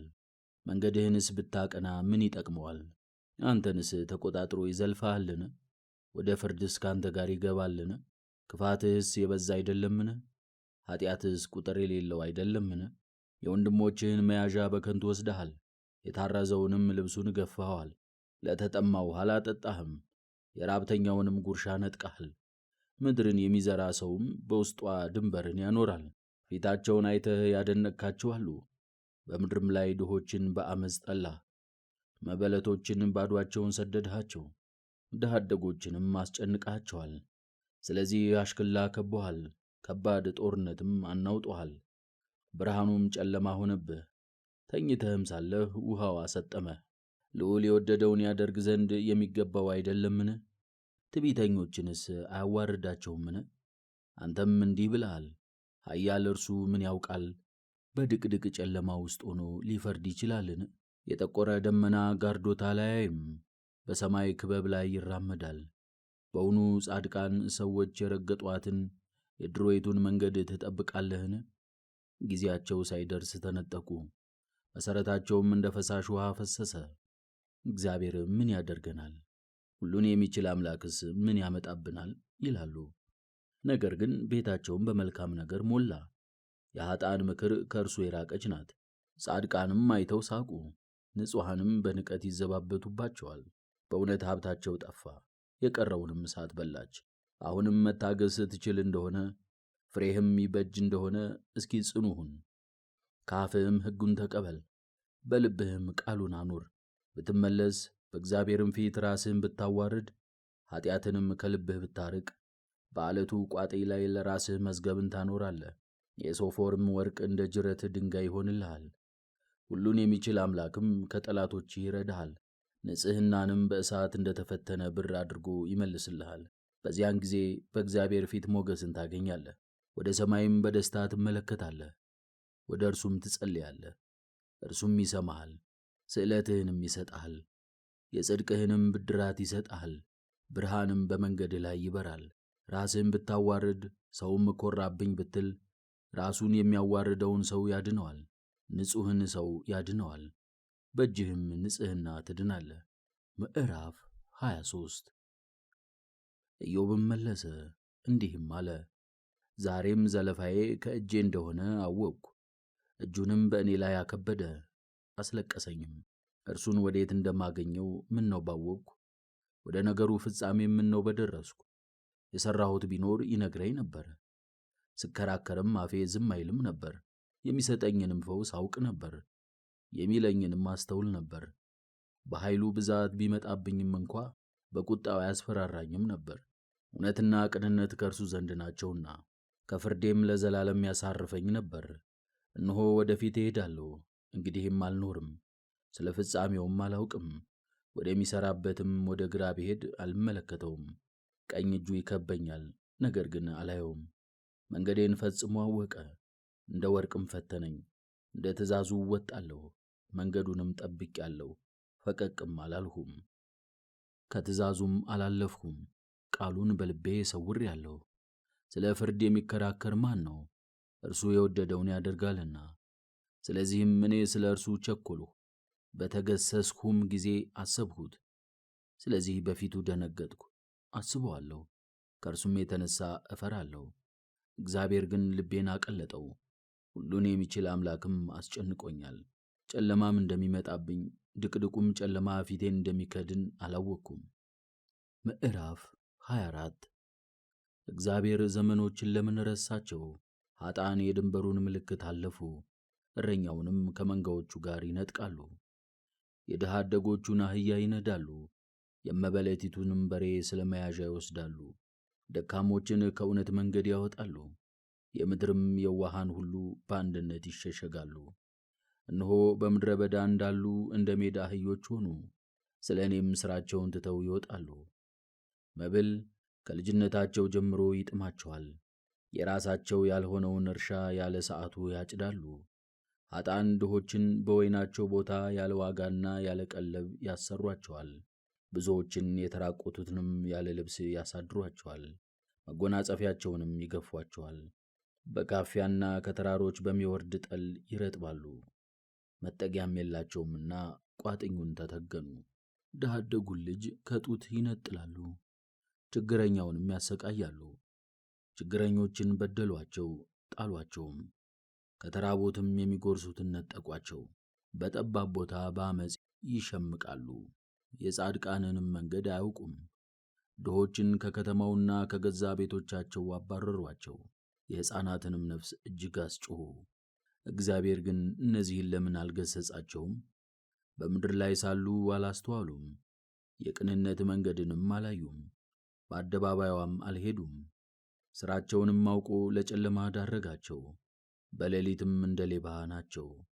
የአመንዝራም ዓይን ድንግዝግዝታን ይጠብቃል፣ የማንም ዓይን አያየኝም ይላል፣ ፊቱንም ይሸፍናል። በጨለማ ቤቶችን ይነድላል፣ በቀን ይሸሸጋሉ፣ ብርሃንንም አያዩም። የጠዋት ብርሃን ለእነርሱ ሁሉ እንደ ሞት ጥላ ነው፣ የሚሆነውን ድንጋጤ ያውቃሉና ሞትንም ይጠራጠራሉና። እርሱ በውሃ ፊት ላይ በሮ ያልፋል፣ ዕድል ፈንታውም በምድር ላይ የተረገመች ናት። ተክላቸው በምድር ላይ ሲደርቅ ያያሉ፣ ያላቸውም ድሀ አደጉን በዘበዙት። ከዚህም በኋላ ኀጢአቱን ያስባል፣ እንደ ጤዛ ትነት ይጠፋል፣ እንደ ሥራውም ይከፈለዋል። ዓመፀኛም ሁሉ እንደ በሰበሰ ዛፍ ይሰበራል። ለማትወልደው ለመካኒቱ በጎነትን አላደረገላትም፣ ለምትወልደውም አልራራም። ነገር ግን ረዳት የሌላቸውን በቁጣው አጠፋቸው። እርሱም በተነሣ ጊዜ ሰው በሕይወቱ አይታመንም፣ በታመመም ጊዜ መዳንን ተስፋ አያደርግም። ነገር ግን እርሱ በሕማሙ ይሞታል። ከፍ ከፍ ባለ ጊዜም ብዙዎችን አስጨነቃቸው። እንደ አመድ ማዶ በሙቀት ይጠወልጋል፣ ከቃርሚያው እንደሚወድቅ እሸትም ይቈረጣል። እንዲህስ ባይሆን ሐሰተኛ ነህ የሚለኝ ነገሬንስ እንደ ኢምንት የሚያደርገው ማን ነው? ምዕራፍ 25 የባልዳዶስ ንግግር። አውኬናዊውም ባልዳዶስ መለሰ እንዲህም አለ፣ ጥንቱን መፈራት በእርሱ ዘንድ ያለ አይደለምን? በከፍታውም ሁሉን ነገር አድራጊ ነው። ለሌቦች ዕረፍትን የሚሰጥ እንዳለ የሚመስለው አይኖር። የክፋቱስ ወጥመድ የማይመጣበት ማን ነው? ጻድቅ ሰው በእግዚአብሔር ፊት እንዴት ንጹሕ ይሆናል?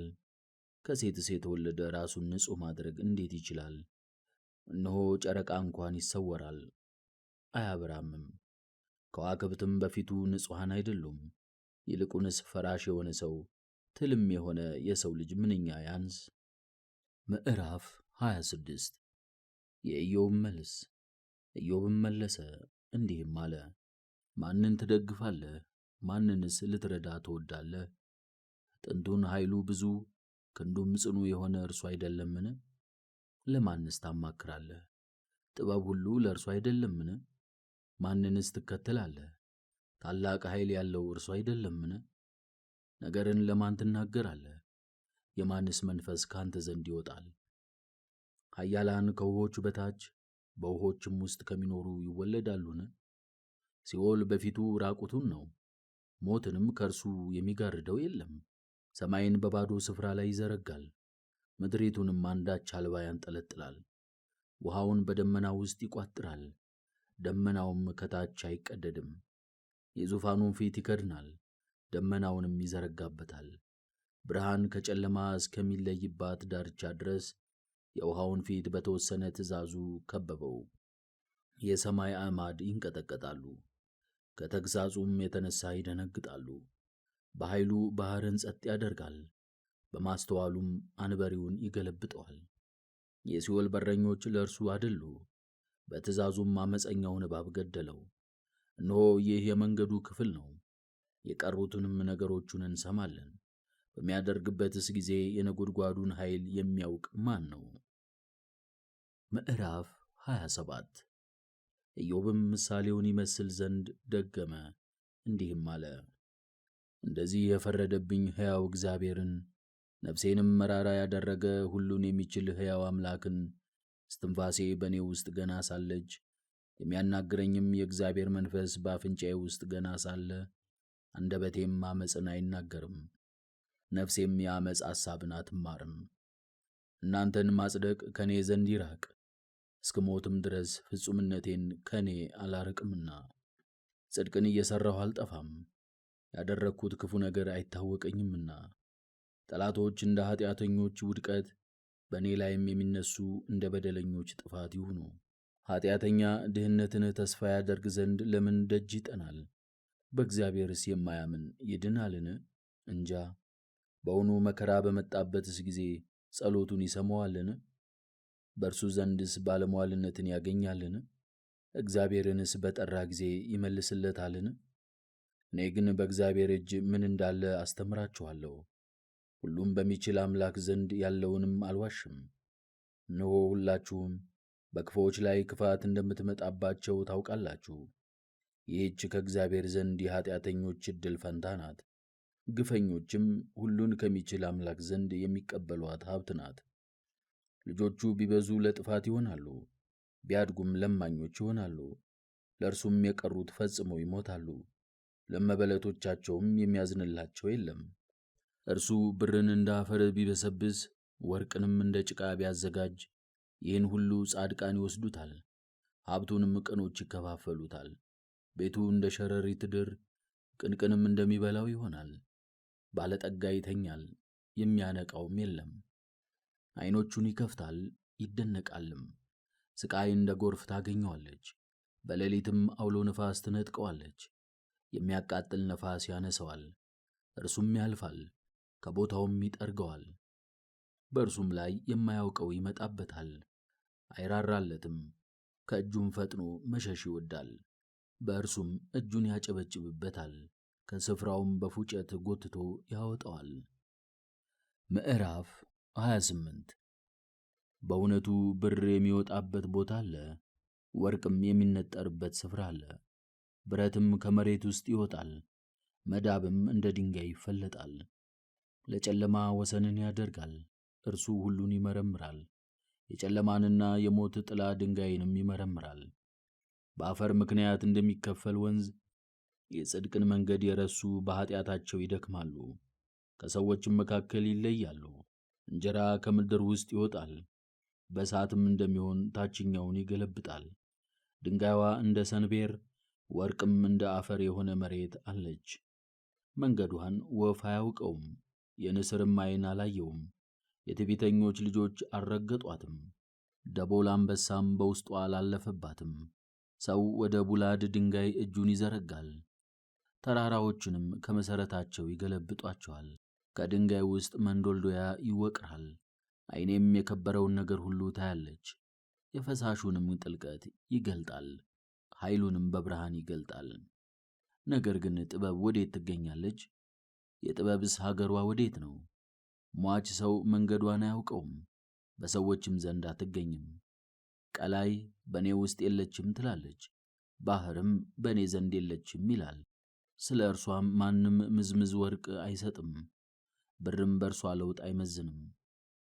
ከአፌ ወርቅም ጋር አትወዳደርም፣ በከበረ መርገድና በሰንፔር አትገመትም።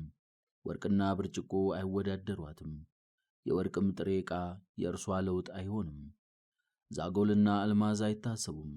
አንተ ግን እጅግ ከከበሩ ነገሮች ሁሉ ይልቅ ጥበብን አቅርባት። የኢትዮጵያ ልዑል አይተካከላትም፣ በጥሩም ወርቅ አትገመትም። እንግዲያ ጥበብ ከወዴት ትገኛለች? የማስተዋልስ ሀገሯ ወዴት ነው? በሰው ሁሉ ዘንድ ተረስታለች፣ ከሰማይ ወፎችም ተሰውራለች። ሞትና ሲኦል ወሬዋን በጆሮዎቻችን ሰማን ብለዋል። እግዚአብሔር መንገዷን አሳመረ፣ እርሱም ስፍራዋን ያውቀዋል። እርሱም በሰማይ ያለውን ይመለከታል፣ በምድርም ያለውን ሁሉ ያውቃል። ለነፋስ ሚዛንን ለውሆችም መስፈሪያን አደረገ። እነዚህን በፈጠረ ጊዜ እንዲሁ አውቆ ቆጠራቸው። ለዝናብ ሥርዓትን፣ ለነጎድጓድ መብረቅም መንገድን አደረገ። በዚያን ጊዜ አያት፣ ገለጣትም፣ አዘጋጃትም፣ አከበራት፣ ደግሞም መረመራት። ሰውንም እነሆ እግዚአብሔርን መፍራት ጥበብ ነው፣ ከክፉ መራቅም ማስተዋል ነው አለው። ምዕራፍ 29 የኢዮብ መጨረሻ ንግግር። ኢዮብም ምሳሌውን ይመስል ዘንድ ደገመ፣ እንዲህም አለ። እግዚአብሔር ይጠብቀኝ እንደነበረው ጊዜ ወደ ፊተኛው ወራት ማን በመለሰኝ? በራስጌ ላይ መብራቴ በበራ ጊዜ እኔም ጨለማውን አልፌ በብርሃኑ በሄድሁ ጊዜ በበረከት ሁሉ በነበርሁ ጊዜ እግዚአብሔርም ቤቴን በጎበኘ ጊዜ ባለ ሀብት በነበርሁ ጊዜ ልጆችም በዙሪያዬ በነበሩ ጊዜ ቅቤ በመንገዴ ይፈስ በነበረ ጊዜ ወተት በተራራዬ ይፈስልኝ በነበረ ጊዜ ወደ ከተማይቱ ገስግሼ በወጣሁ ጊዜ በአደባባዩም ወንበሬን ባኖሩልኝ ጊዜ ጎበዛዝት እኔን አይተው ተሸሸጉ፣ ሽማግሌዎችም ተነስተው ቆሙ። ኃያላኑም ከመናገር ዝም አሉ፣ እጃቸውንም ባፋቸው ላይ ጫኑ። የሰሙኝም ብፁዕ ይሉኛል፣ ምላሳቸውም በትናጋቸው ተጠጋ። የሰማችኝም ጆሮ ብፁዕ አለች፣ ያየችኝም ዓይን ገለል አለች። ድሃውን ከሚጨቁነው እጅ አድኛለሁና ረዳት የሌለውን ድሃ አደጉንም ረድቻችኋለሁና። ለሞት የቀረበው መረቀኝ፣ የባልቴቲቱም አፍ ባረከኝ። ጽድቅንም ለበስሁ፣ ቅንነትንም እንደ መጎናጸፊያ ተሸለምሁ። ፍርድንም እንደ ኩፋር ተቀዳጀኋት። ለዕውራን ዓይን ለአንካሳዎችም እግር ነበርሁ፣ ለድሃዎች አባት ነበርሁ። የማላቀውንም ሰው ክርክር መረመርሁ። የኀጢአተኞችን መንጋጋ ሰበርሁ፣ የነጠቁትንም ከጥርሳቸው ውስጥ አስጣልሁ። እኔም እንደምሸመግልና እንደማረጅ እንደ ረጅም ዘንባባም ረጅም ዘመን እንደምኖር እንደ አሸዋም ዘመኔን እንደማበዛ አሰብሁ። ውሃ በስሬ ላይ ይፈሳል፣ ጠልም በአዝመራዬ ላይ ይወርዳል። ክብሬ በእኔ ዘንድ ታድሷል፣ ቀስቴም በእጄ ውስጥ ሳለ እሄዳለሁ። ሰዎች እኔን ይሰሙኛል ያዳምጡኝማል፣ በምክሬም ዝም ይላሉ። በነገሬ ላይ ደግመው አይናገሩም። ባነጋገርኋቸው ጊዜ ደስ ይላቸዋል። የተጠማች ምድር ዝናብን ተስፋ እንደምታደርግ እንደዚሁም እነርሱ ንግግሬን ይጠባበቃሉ። በእነርሱ ብስቅ አያምኑም፣ የፊቴም ብርሃን አልወደቀም። መንገዳቸውን መረመርሁ፣ እንደ አለቃም ሆኜ ተቀመጥሁ። ንጉሥ በሰራዊቱ መካከል እንደሚኖር ኖርሁ፣ በሚያዝኑም ጊዜ በእኔ ዘንድ ይጽናኑ ነበር። ምዕራፍ 30 አሁን ግን በዕድሜ ከእኔ የሚያንሱ ለመዘባበት በእኔ ላይ ሳቁ። አባቶቻቸውን የናኩባቸውና እንደ መንጋዬ ውሾች ያልቈጠርኋቸው ዛሬ ለብቻቸው ይገሥጹኛል። የእጃቸው ብርታት ለእኔ ምንድን ነው? ሞት በላያቸው ይምጣ። ትላንት በድካምና በውርደት ከምድረ በዳ ያመለጡ ከረሃብ የተነሣ ተሰደው ይለምናሉ። እየዞሩ የሚለምኑና የሚበሉ በቅልውጥም የሚኖሩ ወራዶች ዓመፀኞችና ከበጎ ነገሮች ሁሉ የተቸገሩ ናቸው። ከታላቅ ረሃብም የተነሣ ጨውጨው የሚለውን የእንጨት ሥር ይበላሉ። ሌቦች በእኔ ላይ ተነሱ። በሸለቆው ፈረፈርና በምድር ጉድጓድ ውስጥ በዓለትም ዋሻ ውስጥ ይኖራሉ። በገደል ማሚቶ መካከል ይጮኻሉ፣ በሳማ ውስጥም ይሸሸጋሉ። የሰነፎችና የክፉዎች ሰዎች ልጆች ናቸው። ስማቸውና ክብራቸው ከምድር የጠፋ ነው። አሁንም እኔ መዝፈኛና መተረቻ ሆንሁላቸው። ተጸየፉኝ፣ ከእኔም ራቁ። ምራቃቸውንም በፊቴ መትፋትን አልታከቱም። የቀስቱን አፎት ከፍቶ ክፉ አደረገብኝ፣ በፊቴም ልጓሙን ሰደደ። በኃይሉ ቀኝ ተነሳብኝ፣ እግሮቹንም ዘረጋብኝ። የሞትንም መንገድ በእኔ ላይ አደረገ። ፍለጋዬን አጠፋ፣ ልብሴን ገፈፈኝ፣ በቀስቱም ነደፈኝ። እንደ ወደደ አደረገብኝ፣ በመከራም እዞርብሃለሁ። ድንጋጤ በላይ ተመላለሰችብኝ፣ ነፍሴ ከእኔ ላይ እላይ ላይ አለች። ድህነቴም እንደ ተበተነ ደመና አለፈች። አሁንም ነፍሴ በውስጤ ፈሰሰች፣ ጭንቀትም በእኔ ላይ ሞላ። በሌሊት ሁሉ አጥንቶች በደዌ ይነዳሉ፣ ጅማቶችም ይቀልጣሉ። ከታላቁ ደዌ ኃይል የተነሣ ልብሴ ተበላሸች። የልብሴ ክሳድ አነቀችኝ፣ ቀሚሴም ባንገቴ ተጣበቀ። እርሱ እንደ ጭቃ ረገጠኝ፣ ዕድል ፈንታዬም አፈርና አመድ ሆነ። ወደ አንተ ጮኽሁ አልሰማኸኝምም። እነርሱ ግን ቆመው ተመለከቱኝ። ምሕረት የሌላቸው ሰዎች ደበደቡኝ፣ የገፈፈችኝ እጅም በረታች። በሐዘን አኖርኸኝ፣ ከሕይወቴም አራከኝ። ሞት እንደሚያጠፋኝ አውቃለሁና ለሟችም ሁሉ ማደሪያው ምድር ናትና። እኔ ራሴ ልታነቅ በወደድሁ ነበር። ይህም ባይሆን ሌላው እንዲሁ እንዲያደርግልኝ እለምናለሁ። ረዳት ለሌለው ሰው አለቀስሁ። የተቸገረ ሰውን ባየሁ ጊዜ ጮኽሁ።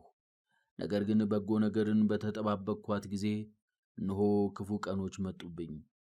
ብርሃንን ተስፋ አደረግሁ፣ ጨለማም መጣብኝ። ሆዴ ፈላች አላረፈችምም። የችግርም ዘመን መጣችብኝ። በጠባቡ ሄድሁ፣ የሚያሳልፈኝም አጣሁ። በጉባኤም መካከል ቆሜ እጮኻለሁ። ለሌሊት ወፍ ወንድም ለሰጎንም ባልንጀራ ሆንሁ። ቁርበቴ እጅግ ጠቆረ፣ አጥንቶቼም ከትኩሳት የተነሳ ተቃጠሉ። ስለዚህ ሕማሜ መሰንቆ፣ ልቅሶዬም በገና ሆነብኝ። ምዕራፍ 31 ከዓይኔ ጋር ቃል ኪዳን አደረግሁ፣ ድንግሊቱንም አልተመለከትሁም። የእግዚአብሔር ዕድል ፈንታ ከላይ ሁሉንም የሚችል የአምላክ ርስት ከአርያም ምንድን ነው? ሞት ለዓመፀኛ መለየትም ኀጢአትን ለሚሠሩ ነው። እርሱ መንገዴን የሚያይ አይደለምን? እርምጃዬንስ ሁሉ የሚቆጥር አይደለምን? ከፌዘኞች ጋር ሄጄ እንደሆነ እግሬም ከመንገዱ ገለል ብላ እንደሆነ በእውነተኛ ሚዛን ልመዘን። እግዚአብሔርም ቅንነቴን ያውቃል። እርምጃዬ ከመንገዱ ፈቀቅ ብሎ እንደሆነ ልቤም ዓይኔን ተከትሎ እንደሆነ ጉቦም በእጄ ተጣብቆ እንደሆነ እኔ ልዝራ፣ ሌላ ሰውም ይብላው። በምድር ላይ ስሬ ይነቀል። ልቤ ወደ ሌላ ወንድ ሚስት ተከትሎ እንደሆነ በደጇም አድብቼ እንደሆነ ሚስቴ ሌላውን ሰው ደስ ታሰኝ። ልጆች የሚዋረዱ የሌላውን ወንድ ሚስት ማርከስ የማይቆጣጠሩት የቁጣ መቅሰፍት ነው። ይህ በሕዋሳት ሁሉ የሚነድ እሳት የገባበትንም ሁሉ ከስር የሚነቅል ነውና። ወንድ ባሪያዬ ወይም ሴት ባሪያዬ በእኔ ዘንድ በተሟገቱ ጊዜ ፍርዳቸውን አዳልቼ እንደሆነ እግዚአብሔር በመረመረኝ ጊዜ ምን አደርጋለሁ? በጎበኘኝ ጊዜስ በፊቱ ምን እመልስለታለሁ? እኔን በማኅፀን የፈጠረ እርሱንስ የፈጠረ አይደለምን?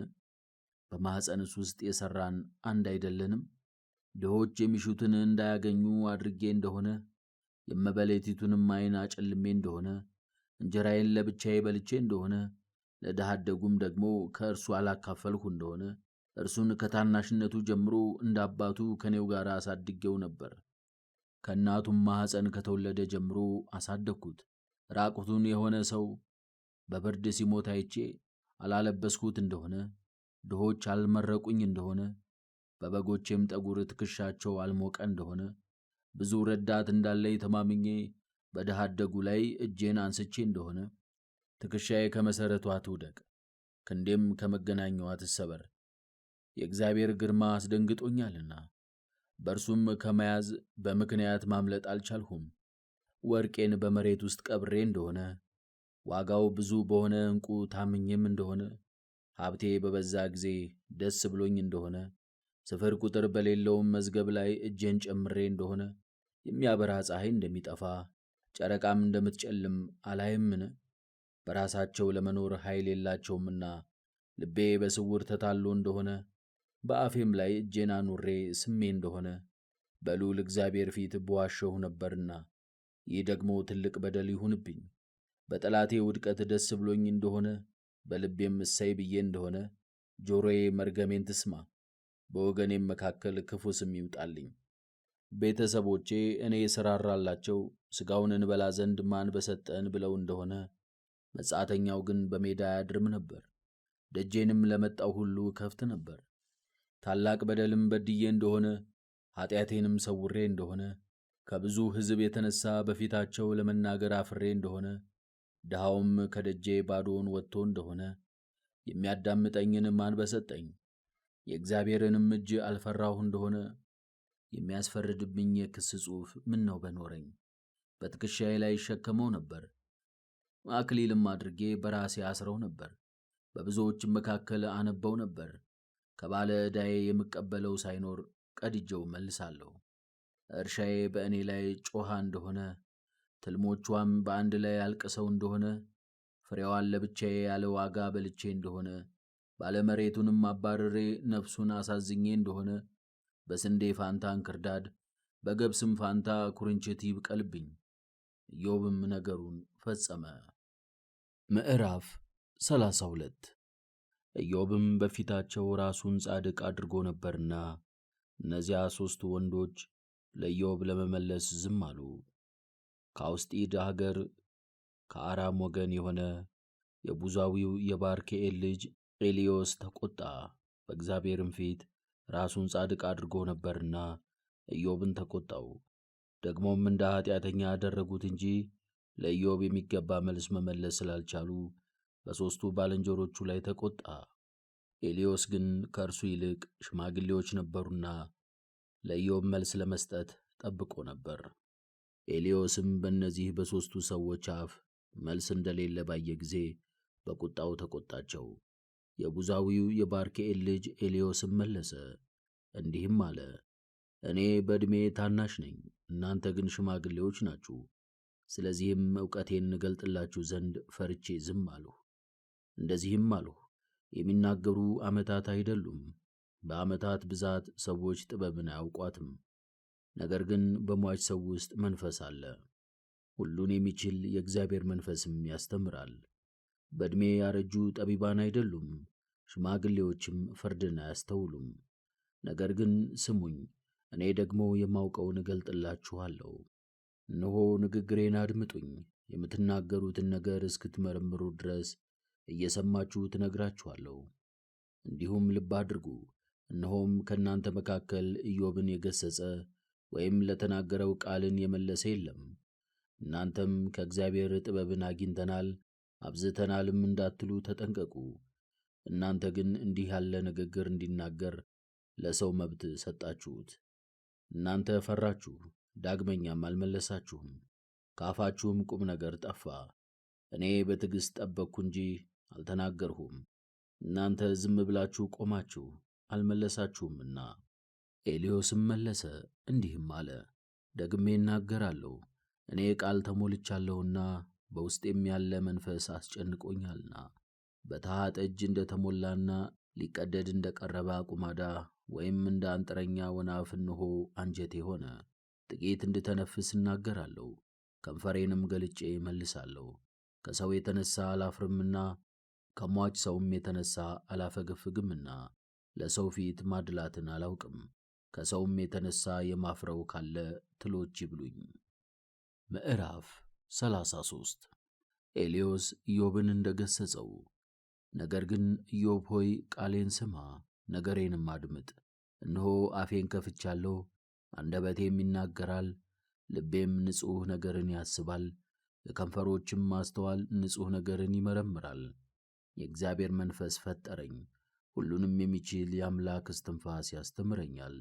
በዚህ ነገር ልትመልስልኝ ትችል እንደሆነ ታገሰኝ፣ እኔም እነግርሃለሁ፣ አንተም መልስልኝ። አንተ እንደ እኔ ከጭቃ የተፈጠርህ ነህ፣ የሁላችንም ተፈጥሮ ከዚያው ነው። እነሆ ግርማዬ አታስፈራህም፣ እጄም አትከብድብህም። ግፍህን ተናግረሃል፣ የቃልህንም ድምፅ ሰምቻለሁ። እንዲህም ብለሃል፣ እኔ ንጹሕ ነኝ አልበደልሁምና፣ እኔ ጻድቅ ነኝ ኃጢአትንም አልሠራሁም። እነሆ ምክንያት አግኝቶብኛል፣ እንደ ጠላትም ቈጥሮኛል። እግሬን በግንድ አጣበቀ፣ መንገዴንም ሁሉ ጠበቀ።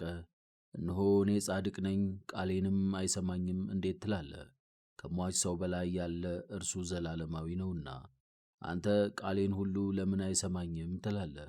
እግዚአብሔር በሕልም ወይም በሌሊት ራእይ አንድ ጊዜ ወይም ሁለት ጊዜ የተናገረ እንደሆነ በአልጋ ላይ ተኝተው ሳሉ በሰዎች ላይ ታላቅ ድንጋጤን ያመጣል። በዚያን ጊዜ የሰዎችን ማስተዋል ይከፍታል፣ ግርማ ባለው ራእይም ያስደነግጣቸዋል። ሰውን ከኃጢአቱ ይመልሰው ዘንድ ሥጋውንም ከውድቀት ያድነው ዘንድ ነፍሱን ከሞት ያድናታል፣ በሰይፍም እንዳይጠፋ ይጠብቀዋል። ደግሞ በአልጋ ላይ በደዌ ይገሥጻል፣ አጥንቱም ሁሉ ይንቋቋል። ማንኛውንም መብል መቅመስ አይችልም። ሰውነቱ ግን መብልን ትበላ ዘንድ ትመኛለች። ሥጋው እስከሚያልቅ ድረስ አጥንቱም ባዶውን እስከሚታይ ድረስ ሰውነቱ ለሞት ሕይወቱም ወደ ሲኦል ቀርባለች። የሞት መላእክት ምንም ሺህ ቢሆኑ በልቡ ወደ እግዚአብሔር ሊመለስ ቢያስብ ኃጢአቱን ለሰው ቢናገር በደሉንም ቢገልጥ ከእርሱ አንዱ እንኳን አይገለውም። በሞት እንዳይጠፋ ይጠብቀዋል። ሰውነቱንም እንደ ግድግዳ ምርግ ያድሳታል፣ አጥንቶቹንም በመቅን ይሞላል። ሥጋውን እንደ ሕፃን ሥጋ ያለመልማል፣ ከሰዎችም ይልቅ ወደ ጉብዝናው ዘመን ይመልሰዋል። ወደ እግዚአብሔር ይጸልያል፣ ጸሎቱም ተቀባይነትን ያገኛል። በደስተኛም ፊት እያመሰገነ ይገባል። ለሰውም ጽድቁን ይመልስለታል። ያን ጊዜም ሰው ራሱን ይነቅፋል፣ እንዲህም ይላል፣ እኔ ምን አድርጌአለሁ? እንደ ኃጢአተኞችም መጠን አልቀጣኝም። ነፍሴ ወደ ጥፋት እንዳትወርድ አድኗታል፣ ሕይወቴም ብርሃንን ታያለች። እነሆ ሁሉን የሚችል እርሱ ይህን ሁሉ 3 ጊዜ ከሰው ጋር ያደርጋል። ሕይወቴም በብርሃኑ ውስጥ ታመሰግን ዘንድ እርሱ ነፍሴን ከሞት አድኗታል። ኢዮብ ሆይ አድምጥ፣ እኔንም ስማ። ዝም በል፣ እኔም እናገራለሁ። ነገር ቢኖርህ ተናገር፣ ትጸድቅ ዘንድ እወዳለሁና ተናገር። ያለዚያም እኔን ስማ፣ ዝም በል፣ እኔም ጥበብን አስተምርሃለሁ። ምዕራፍ 34 ኤልዮስ የእግዚአብሔርን እውነተኛ ፈራጅ መሆን እንደተናገረ። ኤልዮስ ደግሞ መለሰ እንዲህም አለ፣ እናንተ ጥበበኞች ቃሌን ስሙ፣ እናንተም አዋቂዎች መልካም ነገርን አድምጡ። ጆሮ ቃልን ትለያለችና ጉሮሮም የመብልን ጣዕም ይለያል። ፍርድን ለራሳችን እንምረጥ፣ በመካከላችንም ምን እንደሚሻል እንወቅ። ኢዮብ እንዲህ ብሎአልና እኔ ጻድቅ ነኝ፣ እግዚአብሔር ግን ፍርዴን አስወገደ፣ ፍርዴን ሐሰተኛ አደረገብኝ። በደልም ሳይኖርብኝ በግፍ መከራን እቀበላለሁ። መሳለቅን እንደ ውሃ የሚጠጣት እንደ ኢዮብ ያለ ሰው ማን ነው? ፈጽሞ ያልበደለ፣ ግፍን ከሚሰሩም ጋር ያልተባበረ፣ ከኃጥአንም ጋር ያልሄደ ማን ነው?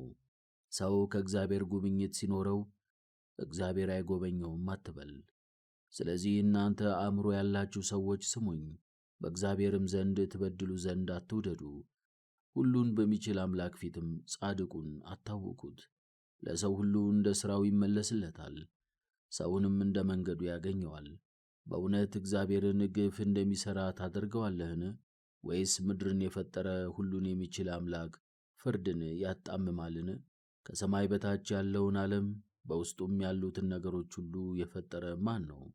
በእርሱ ያለ መንፈሱን ሊያጸናና ሊይዝ ቢወድ ሥጋ ለባሽ ሁሉ በአንድነት ይሞታል፣ ሟችም ሁሉ ወደ ተፈጠረበት መሬት ይመለሳል። ያለዚያ ግን ተመከር፣ ይህንንም ስማ፣ የንግግሬንም ቃል አድምጥ። ግፍን የሚጠላ ክፉዎችንም የሚያጠፋ ለዘላለም ጻድቅ ነው። ንጉሡን በደለኛ ነህ የሚለው መኳንንቱንም ክፉዎች ናችሁ የሚላቸው ኀጢአተኛ ነው። እርሱ ግን የክብርን ሰው ፊት አያፍርም፣ ለታላቁም ክብር መስጠትን አያውቅም፣ ከፊታቸውም አይሸሽም። የሚጮኸውን ሰውን የማይሰማውን ከንቱ ነገር ያገኘዋል፣ በድሆች ላይ ክፉ አድርጓልና። እርሱ የሰዎችን ሥራ ይመረምራል፣ ከሚሠሩትም ሁሉ ከእርሱ የሚሰወር ምንም የለም። ኀጢአትን የሚሠሩ የሚሰወሩበት ቦታ የለም፣ ሁሉን ከሚያይ ከእግዚአብሔር አያመልጡምና። እግዚአብሔር ወደ ታች ወደ ሰዎች ይመለከታል፣ ሊመረመሩ የማይችሉ ነገሮችን ሁሉ ቁጥር የሌላቸውን የተከበሩትንና ድንቆችንም ያስተውላል። ሥራቸውን ያውቃል፣ በእነርሱም ላይ ሌሊትን ያመጣል፣ መከራንም ያጸናባቸዋል። ኀጥአንን ያጠፋቸዋል፣ ጻድቃን ግን በፊቱ ናቸው። ከእግዚአብሔር ሕግ ፈቀቅ ያሉ ፍርዱን አያውቁም። እርሱም የድሆችን ጩኸት በእነርሱ ላይ ይመልሳል፣ የችግረኞችንም ለቅሶ ይሰማል። እርሱ ዕረፍትን ይሰጣል። የሚፈርድስ ማን ነው? በሕዝብ ወይም በሰው ዘንድ ፊቱን ቢሰውር የሚያየው ማን ነው? ስለ ሕዝቡም ክፋት ግብዝ ሰውን ያነግሣል። ኃያሉ እግዚአብሔርን እንዲህ የሚል አለ፣ እኔ በረከትን ተቀበልሁ፣ መያዣውንም አልወስድም። እኔ ራሴ አያለሁ፣ ኀጢአትንም ሠርቼ እንደሆነ ሐሰትንም ተናግሬ እንደሆነ ደግሜ እንዳልሠራ አንተ አሳየኝ። በውኑ አንተ ከእኔ ትርቅ ዘንድ እኔ ካንተ የተቀበልሁት አለን? አንተ ትመርጣለህ እንጂ እኔ አይደለሁምና። ስለዚህ የምታውቀው ካለ ተናገር። የልብ ጥበበኞች እንዲህ ይላሉና፣ ጠቢብ ሰው ነገሬን ይሰማኛል። ኢዮብ እንደ ጠቢብ በእውቀት አይናገርም፣ ቃሉም እንደ ምሁር አይደለም። ነገር ግን ኢዮብ ሆይ ተማር፣ እንደ ሰነፎችም አትመልስ። በኃጢአቶቼ ላይ እንዳትጨምር፣ በእግዚአብሔርም ፊት ብዙ መናገር በደል ይሆንብሃል። ምዕራፍ 35 ኢዮብ ራሱን በማጽደቁ ኤልዮስ እንደ ተቃወመ። ኤልዮስም ደግሞ መለሰ እንዲህም አለ፣ አንተ ተዋቅሰህ ምን ትላለህ? ወይስ በእግዚአብሔር ፊት እኔ ጻድቅ ነኝ የምትል አንተ ማነህ? ኃጢአት ብሠራስ ምን አደርጋለሁ ትላለህ? እኔ ለአንተና ለሦስቱ ወዳጆች መልሳለሁ። ወደ ሰማይ ተመልከት እይም፣ ደመናም ካንተ በላይ ምን ያህል ከፍ እንዳለ እወቅ። ኃጢአት ብትሠራ በእርሱ ላይ ምን ታደርጋለህ? ብዙም ብትበድል ምን ማድረግ ትችላለህ? ጻድቅስ ብትሆን ምን ትሰጠዋለህ? ወይስ ከእጅህ ምንን ይቀበላል? እንዳንተ ያለውን ሰው ክፋትህ ይጎዳዋል፣ ለሰውም ልጅ ጽድቅህ ይጠቅመዋል። ከግፈኞች ብዛት የተነሣ ሰዎች ይጮኻሉ፣ ከብዙዎች ክንድ የተነሣም ለእርዳታ ይጠራሉ። ነገር ግን በሌሊት ጥበቃን የሚያዝ ፈጣሪ እግዚአብሔር ወዴት ነው የሚል የለም። እርሱም ከምድር እንስሶች ይልቅ ከሰማይም ወፎች ይልቅ የሚለየኝ ነው። በዚያ ስለ ክፉ ሰዎች ስድብ ይጮኻሉ፣ እርሱ ግን አይሰማቸውም። እግዚአብሔር በእውነት ክፉ ነገርን ሊያይ አይወድም፣ እርሱ ሁሉን የሚችል አዋቂ አምላክ ነውና።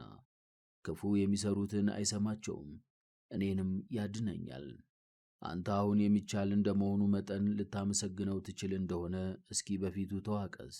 አሁን ቁጣውን የሚያውቅ የለምና ታላቅ ኃጢአቱንም የሚያስብ የለምና።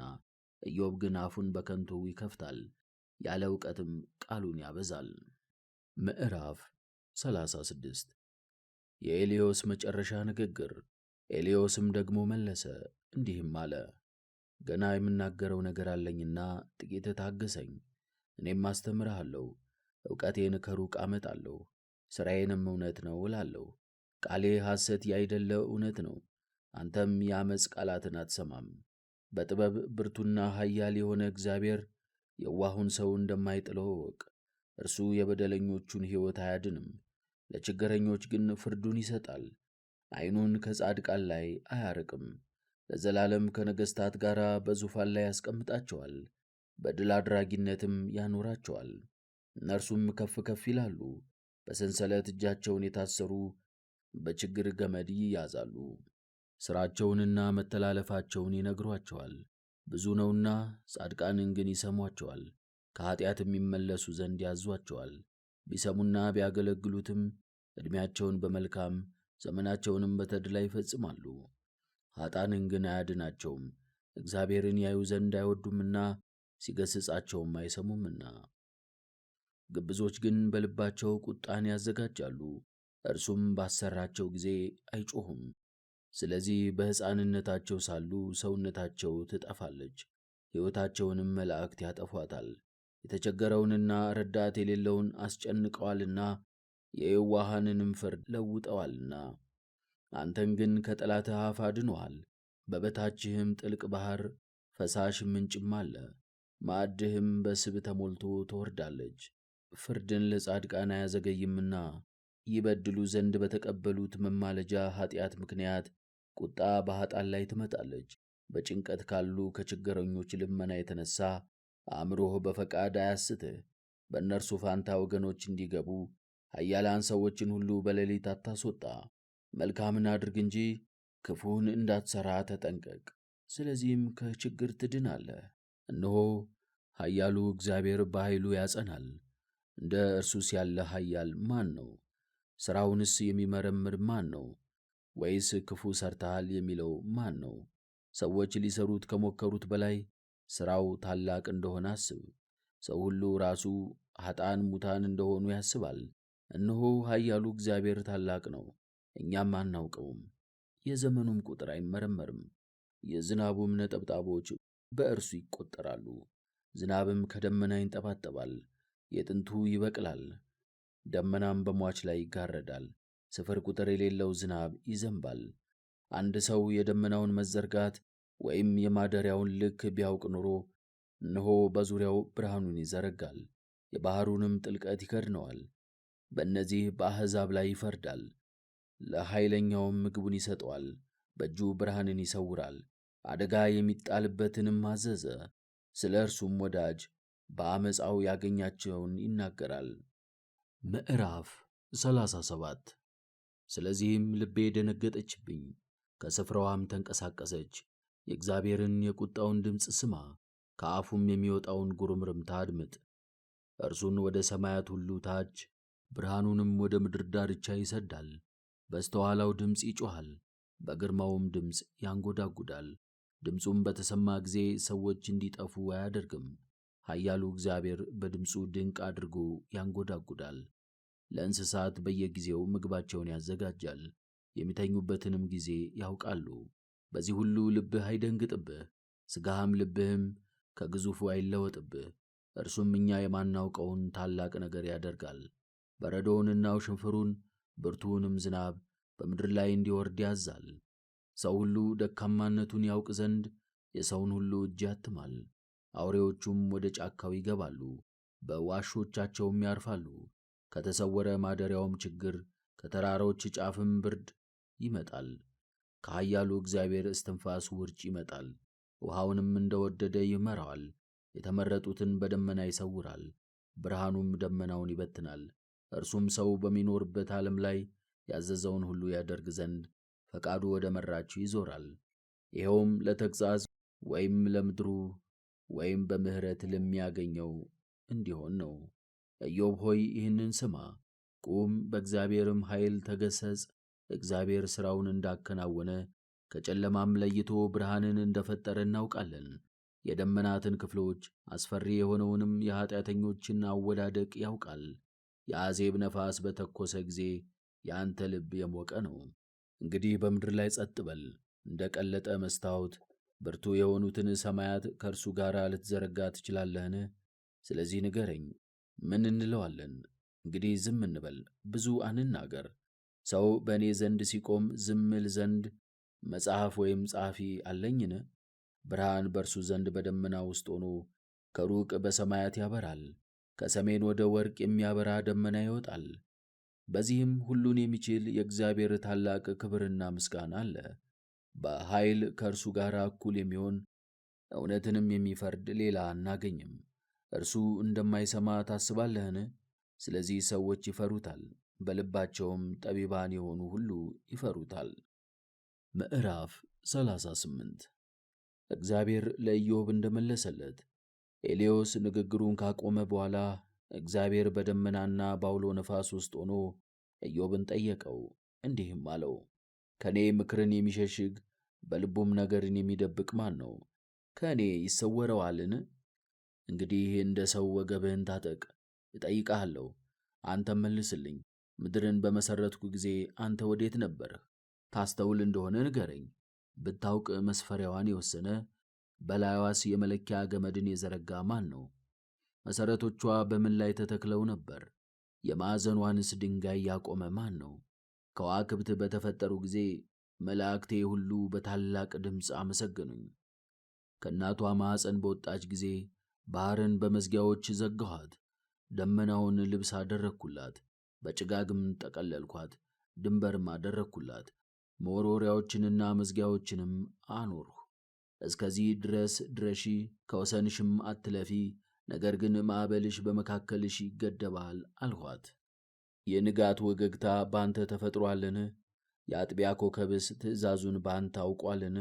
የምድርን ዳርቻ ይይዝ ዘንድ ከእርሷም ኀጣንን ያናውጥ ዘንድ አንተ ጭቃውን ከመሬት ወሰድህ። ሕያው ፍጥረትን ፈጥረሃልን? በምድርስ ላይ እንዲናገር አድርገሃልን? የኀጣንን ብርሃናቸውን ከልክለሃልን? የትዕቢተኞችንስ ክንድ ሰብረሃልን? ወደ ባሕር ምንጭስ ውስጥ ገብተሃልን? በጥልቁስ መሠረት ውስጥ ተመላልሰሃልን? ከግርማስ የተነሣ የሞት በሮች ተከፍተዋልን? የሲኦል በረኞችስ አንተን አይተው ይደነግጣሉን? ከሰማይ በታች ያለ የምድርንስ ስፋት አስተውለሃልን? መጠኑም ምን ያህል እንደሆነ እስኪ ንገረኝ። የብርሃን ማደሪያው ቦታ የት ነው? የጨለማስ ቦታው ወዴት አለ? ትችል እንደሆነ መንገዳቸውንም ታውቅ እንደሆነ ወደ ዳርቻቸው እስኪ ውሰደኝ። በዚያን ጊዜ ተወልደህ ነበርና የዕድሜህም ቁጥር ብዙ ነውና፣ በእውነት አንተ ሳታውቅ አትቀርም። በውኑ ወደ በረዶ ቤተ መዛግብት ገብተሃልን? የበረዶውንስ ቅንጣት ቤተ መዛግብት አይተሃልን? ይሄስ በጠላት ጊዜ ለፍልስፍናና ለጦርነት ቀን ይጠብቅሃልን? አመዳይ ከየት ይወጣል?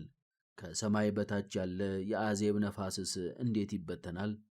ለኃይለኛው ዝናብ መጋረጃውን ወይስ ለሚያንጎዳጉደው መብረቅ መንገድን ያዘጋጀ ማን ነው? ማንም በሌለበት ምድር ላይ ሰውም በማይኖርበት ምድረ በዳ ይዘንም ዘንድ ባድማውንና ውድማውን ያጠግብ ዘንድ ሳሩንም በምድረ በዳ ያበቅል ዘንድ የዝናብ አባቱ ማን ነው? ወይስ የጠልን ነጠብጣብ የወለደ ማን ነው? በረዶስ ከማን ማኅፀን ይወጣል? የሰማዩንስ አመዳይ ማን ወለደው? እርሱም እንደ ፈሳሽ ውሃ ይወርዳል፣ ውኆች እንደ ድንጋይ ጠነከሩ። የኃጥአንንስ ፊት ማን አዋረደው? በአሁኑ የሰባቱን ከዋክብት ዘለላ ታስር ዘንድ ወይስ ኦሪዮን የሚባለውን ኮከብ ትፈታ ዘንድ ትችላለህን?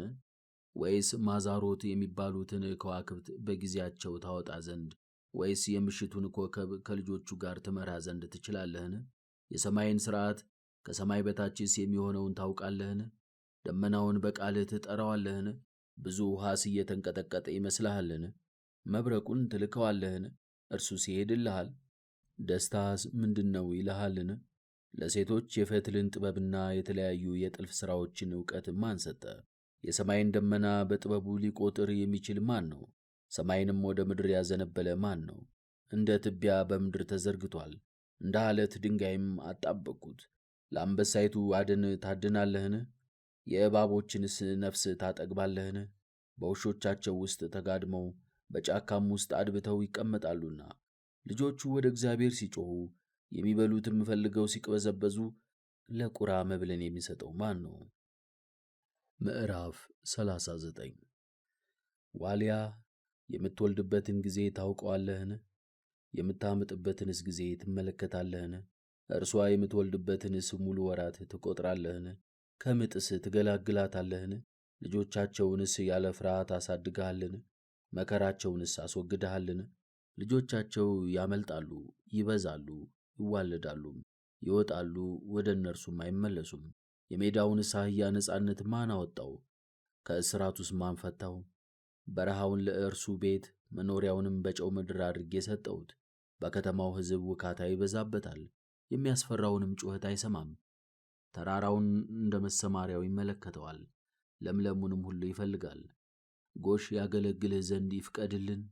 ወይስ በግርግምህ አጠገብ ያድራልን? በቀንበር ትጠምደዋለህን? በእርሻህስ ውስጥ ትልም ያርስልሃልን? ጉልበቱስ ብርቱ ስለሆነ ታመነምነዋለህን? ተግባርህንስ ለእርሱ ትተዋለህን? ዘርህስ ይመለስልህ ዘንድ በአውድማህስ ያከማችልህ ዘንድ ትታመነዋለህን? ሰጎን ክንፏን በደስታ ታንቀሳቅሳለች፣ በጸነሰችም ጊዜ ልትበላ ትመኛለች። እንቁላሉን በመሬት ላይ ትጥላለች፣ በአፈርም ውስጥ ታሞቀዋለች።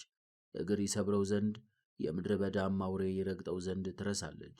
የእርሷ እንዳልሆነ በልጆቿ ላይ ትጨክናለች፣ ያለ ፍርሃትም በከንቱ ትሠራለች። እግዚአብሔር ጥበብን ከእርሷ ከልክሏልና ማስተዋልንም አልሰጣትምና። በዘመኗ ወደ ላይ ራሷን ከፍ ከፍ ታደርጋለች፣ በፈረሱና በፈረሰኛው ትሳለቃለች። ለፈረስ አንተ ጉልበቱን ሰጥተዋልን? አንገቱንስ ጋማ አልብሰዋልን?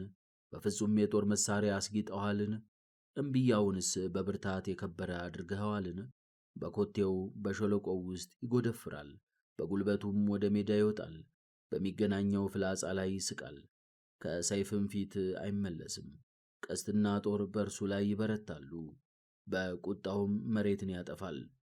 የመለከትም ድምፅ እስከሚሰማው አያምንም። የመለከትም ድምፅ ሲሰማ እሰይ ይላል። ከሩቅም ሆኖ ሰልፍንና የአለቆችን ጩኸት የሰራዊቱንም ሁካታ ያሸታል። በውኑ ከጥበብህ የተነሣ ጭልፊት ያንዣብባልን? ወይስ ክንፎቹን ወደ ደቡብ ይዘረጋልን? በአፍህ ትእዛዝ ንስር ከፍ ከፍ ይላልን? ጆፌ አሞራስ ልጆቹን አቅፎ ያድራልን? በዓለቱ ገደል ላይ ይኖራል፣ በገደሉ ገመገምና በጥጉ ያድራል። በዚያም ሆኖ የሚበላውን ይፈልጋል፣ ዓይኖቹም በሩቁ ይመለከታል። ጫጩቶቹም ወደ ሮም ይሮጣሉ፣ በድን ወዳለበት ስፍራ ወዲያውኑ ይደርሳሉ። ምዕራፍ 40 እግዚአብሔርም መለሰ ኢዮብንም እንዲህ አለው፣ በውኑ የሚከራከር ሰው ሁሉን ከሚችል አምላክ ጋር ይከራከራልን? ከእግዚአብሔር ጋር የሚዋቀስ እርሱ ይመለስለት። የኢዮብ መልስ። ኢዮብም መለሰ እግዚአብሔርንም እንዲህ አለው፣ አንተ ስታስተምረኝ እኔ የምመልሰው ምን አለኝ? ይህንንስ እየሰማሁ ከእግዚአብሔር ጋር አከራከር ዘንድ እኔ ምንድን ነኝ? እጄን ባፌ ላይ ከማኖር በቀር የምመልሰው ምንድን ነው? አንድ ጊዜ ተናገርሁ፣ ሁለተኛ ጊዜም ከእንግዲህ ወዲህ አልናገርም። እግዚአብሔር ለኢዮብ እንደመለሰለት እግዚአብሔርም እንደገና በደመና ውስጥ ሆኖ ለኢዮብ መለሰለት፣ እንዲህም አለ፣ እንግዲህ እንደ ወንድ ወገብህን ታጠቅ፣ እጠይቅሃለሁ፣ አንተም መልስልኝ። ወይም ፍርዴን መቃወምህን ተው፣ ጽድቅህ እንድትገለጥ እንጂ እኔ በሌላ መንገድ የምፈርድብህ ይመስልሃልን? እንደ እግዚአብሔር ክንድ ያለ ክንድ አለህን? ወይስ እንደ እርሱ ባለ ድምፅ ታንጎዳጉዳለህን? እስኪ ልዕልናንና ኃይልን ተላበስ፣ በክብርና በግርማም ተጎናጸፍ። የቁጣህን መላእክት ላክ፣ ትዕቢተኛውንም ሁሉ አዋርደው። ትዕቢተኛውን ሰው ዝቅ ዝቅ አድርገው፣ ዝንጎዎችንም በአንድ ጊዜ አጥፋቸው። በአፈር ውስጥ በአንድነት ሰውራቸው፣ ፊታቸውንም በኀፍረት ሙላ። በዚያን ጊዜ ቀኝ እጅህ ታድነን ዘንድ እንድትችል እኔ ደግሞ ትዕቢተኛውን ሰው ዝቅ ዝቅ አድርገው፣ ዝንጎዎችንም በአንድ ጊዜ አጥፋቸው። በአፈር ውስጥ በአንድነት ሰውራቸው፣ ፊታቸውንም በኀፍረት ሙላ። በዚያን ጊዜ ቀኝ እጅህ ታድንህ ዘንድ እንድትችል እኔ ደግሞ መሰክርልሃለሁ። እነሆ በአንተ ዘንድ የዱር አውሬ አለ፣ እንደ በሬ ሣር ይበላል። እነሆ ብርታቱ በወገቡ ውስጥ ነው፣ ኃይሉም በሆዱ እምብርት ውስጥ ነው። ጅራቱን እንደ ጥድ ዛፍ ያወዛውዛል፣ የወርቹም ጅማት የተጎነጎነ ነው። የጎድን አጥንቱ እንደ ናስ ነው፣ የጀርባው አጥንቶችም እንደ ብረት ዘንጎች ናቸው። ይህ የእግዚአብሔር የፍጥረቱ አውራ ነው። ከተፈጠረም በኋላ መላእክት ሳቁበት። ወደ ረጅም ተራራም በወጣ ጊዜ በሜዳው ላሉ እንስሳት በጥልቁ ስፍራ ደስታን ያደርጋል። ጥላ ካለው ዛፍ በታች በደንገል በቄጤማና በሸምበቆ ስር ይተኛል። ጥላ ያለው ዛፍ በጥላው ይሰውረዋል፣ የወንዝ አህያ ዛፎችም ይከቡታል። እነሆ ወንዙ ቢጎርፍ አይደነግጥም፣ ዮርዳኖስም እስከ አፉ ድረስ ቢፈስ እርሱ ይተማመናል። ዓይኑ እያየ በገመድ ይያዛልን? አፍንጫውስ ይበሳልን? በውኑ ዘንዶውን በመቃጥን ታወጣለህን? በአፍንጫውስ ገመድ ታስራለህን? ወይስ ስናጋ በጉንጩ ታደርጋለህን? ወይስ በችንካር ከንፈሩን ትበሳለህን? በውኑ ወደ አንተ እጅግ ይለምናልን?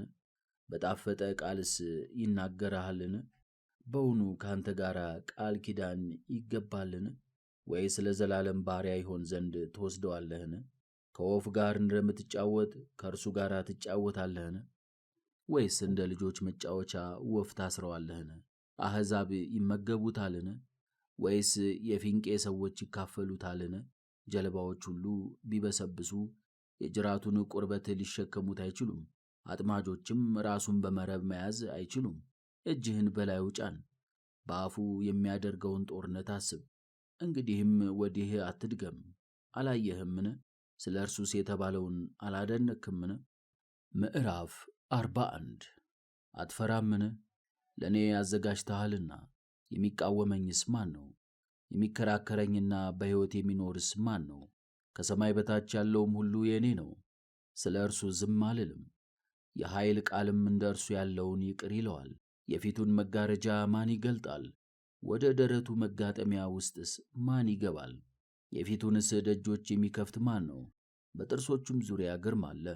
አንጀቶቹ የናስ አራዊት ናቸው፣ የቆዳውም ጽናት እንደ ዓለት ድንጋይ ነው። እርስ በርሳቸው የተጣበቁ ናቸውና ነፋስም በመካከላቸው መግባት አይችልም። ሰውን ከወንድሙ ጋር አንድ ያደርጋል። እርስ በርሳቸው የተገጣጠሙ ናቸው፣ ሊለያዩም አይችሉም። እንጥሽታው ብልጭታን ያወጣል፣ ዓይኖቹም እንደ አጥቢያ ኮከቦች ናቸው። ከአፉ የሚቃጠል መብራት ይወጣል፣ የእሳትም ፍንጣሪ ይረጫል። የከሰል እሳት እንደሚቃጠልበት ምድጃ ከአፍንጫው ጢስ ይወጣል። እስትንፋሱ እንደ ፍም ናት፣ ነበልባልም ከአፉ ይወጣል። በአንገቱ ኃይል ታድራለች፣ ለሚያየውም በፊቱ ሞት ይውላል። የአካሉ ሥጋም የተነባበረ ነው፣ ጎጂ ነገርን ቢያፈሱበትም አይንቀሳቀስም። ልቡ እንደ ዋሻ ድንጋይ የደነደነ ነው፣ እንደ ወፍጮ ድንጋይም የጸና ነው። በተመለሰም ጊዜ አራዊትና እንስሳ ይፈራሉ፣ በምድርም ላይ የሚንቀሳቀሱ ሁሉ ይሸበራሉ። ሰይፍና ጦር ፍላጻና መውጊያም ቢያገኙት ምንም አያደርጉትም። በእርሱ ዘንድ መውጊያና የብረት ልብስ እንደ ገለባ ናቸው፣ ናስም እንደ ነቀዝ እንጨት ነው። የናስ ፍላጻ ሊበሳው አይችልም። የወንጭፍ ድንጋዮችም በእርሱ ዘንድ እንደ ገለባ ናቸው። ድጅኖ ቀሰም ይመስለዋል፣ በታላላቅ ድንጋዮች ላይ ይስቃል። መኝታው እንደ ስለታም ድንጋይ ነው። የባሕር ወርቅ ሁሉ በእርሱ ዘንድ እንደማይቈጠር ጭቃ ነው። ቀላዩዋን እንደ ብረት ድስት ያፈላታል፣ ባሕሩም ምድረ በዳ ይመስለዋል። የሲኦልም ጥልቀት እንደ ምርኮ ነው፣ ቀላዩንም እንደ መመላለሻ መንገድ ያደርጋል። በተፈጠረ ጊዜ መላእክቱ የሳቁበት እንደ እርሱ ያለ በምድር ላይ ምንም የለም። ከፍ ያለውን ሁሉ ይመለከታል፣ በውሃ ውስጥም ላሉ ሁሉ ንጉሥ ነው። ምዕራፍ 42 ኢዮብም መለሰ፣ እግዚአብሔርንም እንዲህ አለው፣ ሁሉን ታደርግ ዘንድ ቻይ እንደሆንህ የሚሳንህም እንደሌለ አወቅሁ። ምክርን ከአንተ የሚሰውር ቃሉንም ከአንተ የሚሸልግና የሚሸሽግ የሚመስለው ማን ነው? የማላስተውለውንና የማላውቀውንም ታላቅና ድንቅ ነገር የሚነግረኝ ማን ነው? ጌታ ሆይ እባክህ ስማኝ፣ እኔም ልናገር እጠይቅህም አለው። አንተም አስተምረኝ። መስማትንስ ስለ አንተ ቀድሞ በጆሮዬ ሰምቼ ነበር፣ አሁን ግን ዓይኔ አየችህ። ስለዚህ ራሴን እንቃለሁ፣ ሰውነቴም ቀለጠ። እኔ አፈርና አመድ እንደሆንሁ አውቃለሁ። የኢዮብ ወዳጆች እንደተወቀሱ። እግዚአብሔርም ይህንን ቃል ለኢዮብ ከተናገረ በኋላ እግዚአብሔር ቴማናዊውን ኤልፋዝን እንዲህ አለው፣ እንደ ባሪያዬ እንደ ኢዮብ አንዲት ቅን ነገርን በፊቴ ያልተናገራችሁምና አንተና ሁለቱ ባልንጀሮቼ በድላችኋል። አሁን እንግዲህ 7 ወይፈኖችንና 7 አውራ በጎችን ይዛችሁ ወደ ባሪያዬ ወደ ኢዮብ ዘንድ ሂዱ። እርሱም የሚቃጠልን መሥዋዕት ስለ ራሳችሁ ያሳርግላችሁ። ባሪያዬም ኢዮብ ስለ እናንተ ይጸልይ፣ እኔም ፊቱን እቀበላለሁ። ስለ እርሱ ባይሆን ባጠፋችሁ ነበር። በባሪያዬ በኢዮብ ላይ ቅን ነገርን በፊቴ አልተናገራችሁምና። ቴማናዊውም ኤልፋዝ፣ አውኬናዊው በልዳዶስና አሜናዊው ሶፋር ሄደው እግዚአብሔር እንዳዘዛቸው አደረጉ። ስለ ኢዮብም ሲል ኀጢአታቸውን ይቅር አላቸው። የኢዮብ ጤናና ሀብት እንደተመለሰ እግዚአብሔርም ኢዮብን አዳነው። ኢዮብም ስለ ወዳጆቹ ጸለየ፣ እግዚአብሔርም ኀጢአታቸውን ተወላቸው። እግዚአብሔርም ቀድሞ በነበረው ገንዘቡ ሁሉ ፋንታ 2 እጥፍ ከዚያም በላይ አድርጎ ለኢዮብ ሰጠው። ወንድሞቹና እህቶቹ ቀድሞም ያውቁት የነበሩት ሁሉ የሆነውን ሁሉ በሰሙ ጊዜ ወደ እርሱ መጡ። በቤቱም ከእርሱ ጋር እንጀራ በሉ ጠጡም፣ አጽናኑትም። እግዚአብሔርም ባመጣበት ክፉ ነገር ሁሉ አደነቁ። እያንዳንዳቸውም ጥማድ በሬ 4 ድርሃም የሚመዝን ወርቅና ብር ሰጡት። እግዚአብሔርም ከፊተኛው ይልቅ የኋለኛውን ለኢዮብ ባረከ። መንጋዎቹም 14,000 በጎች፣ 6,000 ግመሎች፣ 1,000 ጥማድ በሬዎች፣ 1,000 እንስሳት አህዮች ነበሩት። ደግሞም 7 ወንዶችና 3 ሴቶች ልጆች ተወለዱለት። የመጀመሪያይቱን ስም ዕለት፣ የሁለተኛይቱንም ስም ቃስያ፣ የሦስተኛይቱንም ስም አማልቴያስ ቂራስ ብሎ ሰየማቸው። ከሰማይ በታች እንደ ኢዮብ ሴቶች ልጆች ያሉ የተዋቡ ሴቶች በሀገሩ ሁሉ አልተገኙም። አባታቸውም ከወንድሞቻቸው ጋር ርስት ሰጣቸው። ኢዮብም ከደዌው ከዳነ በኋላ 170 ዓመት ኖረ። ኢዮብም የኖረበት ዘመን ሁሉ 240 ነው። ልጆቹንና የልጅ ልጆቹንም እስከ 4 ትውልድ ድረስ አየ። ኢዮብም ሸምግሎ ዕድሜም ጠግቦ ሞተ። እግዚአብሔር ከሚያነሳቸው ሰዎች ጋር ዳግመኛ እንደሚነሣ የተጻፈ ነው። ይህ ሰው በሶርያው መጽሐፍ እንደዚህ ተገልጧል።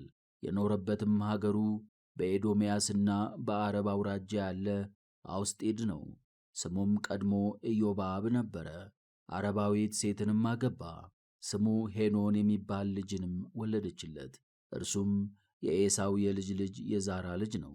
እናቱም ባሱራስ ትባል ነበር። እርሱም ከአብርሃም 5ኛ ነው። እርሱም በገዛት ሀገር በኤዶምያስ የነገሱ ነገሥታት እነዚህ ነበሩ።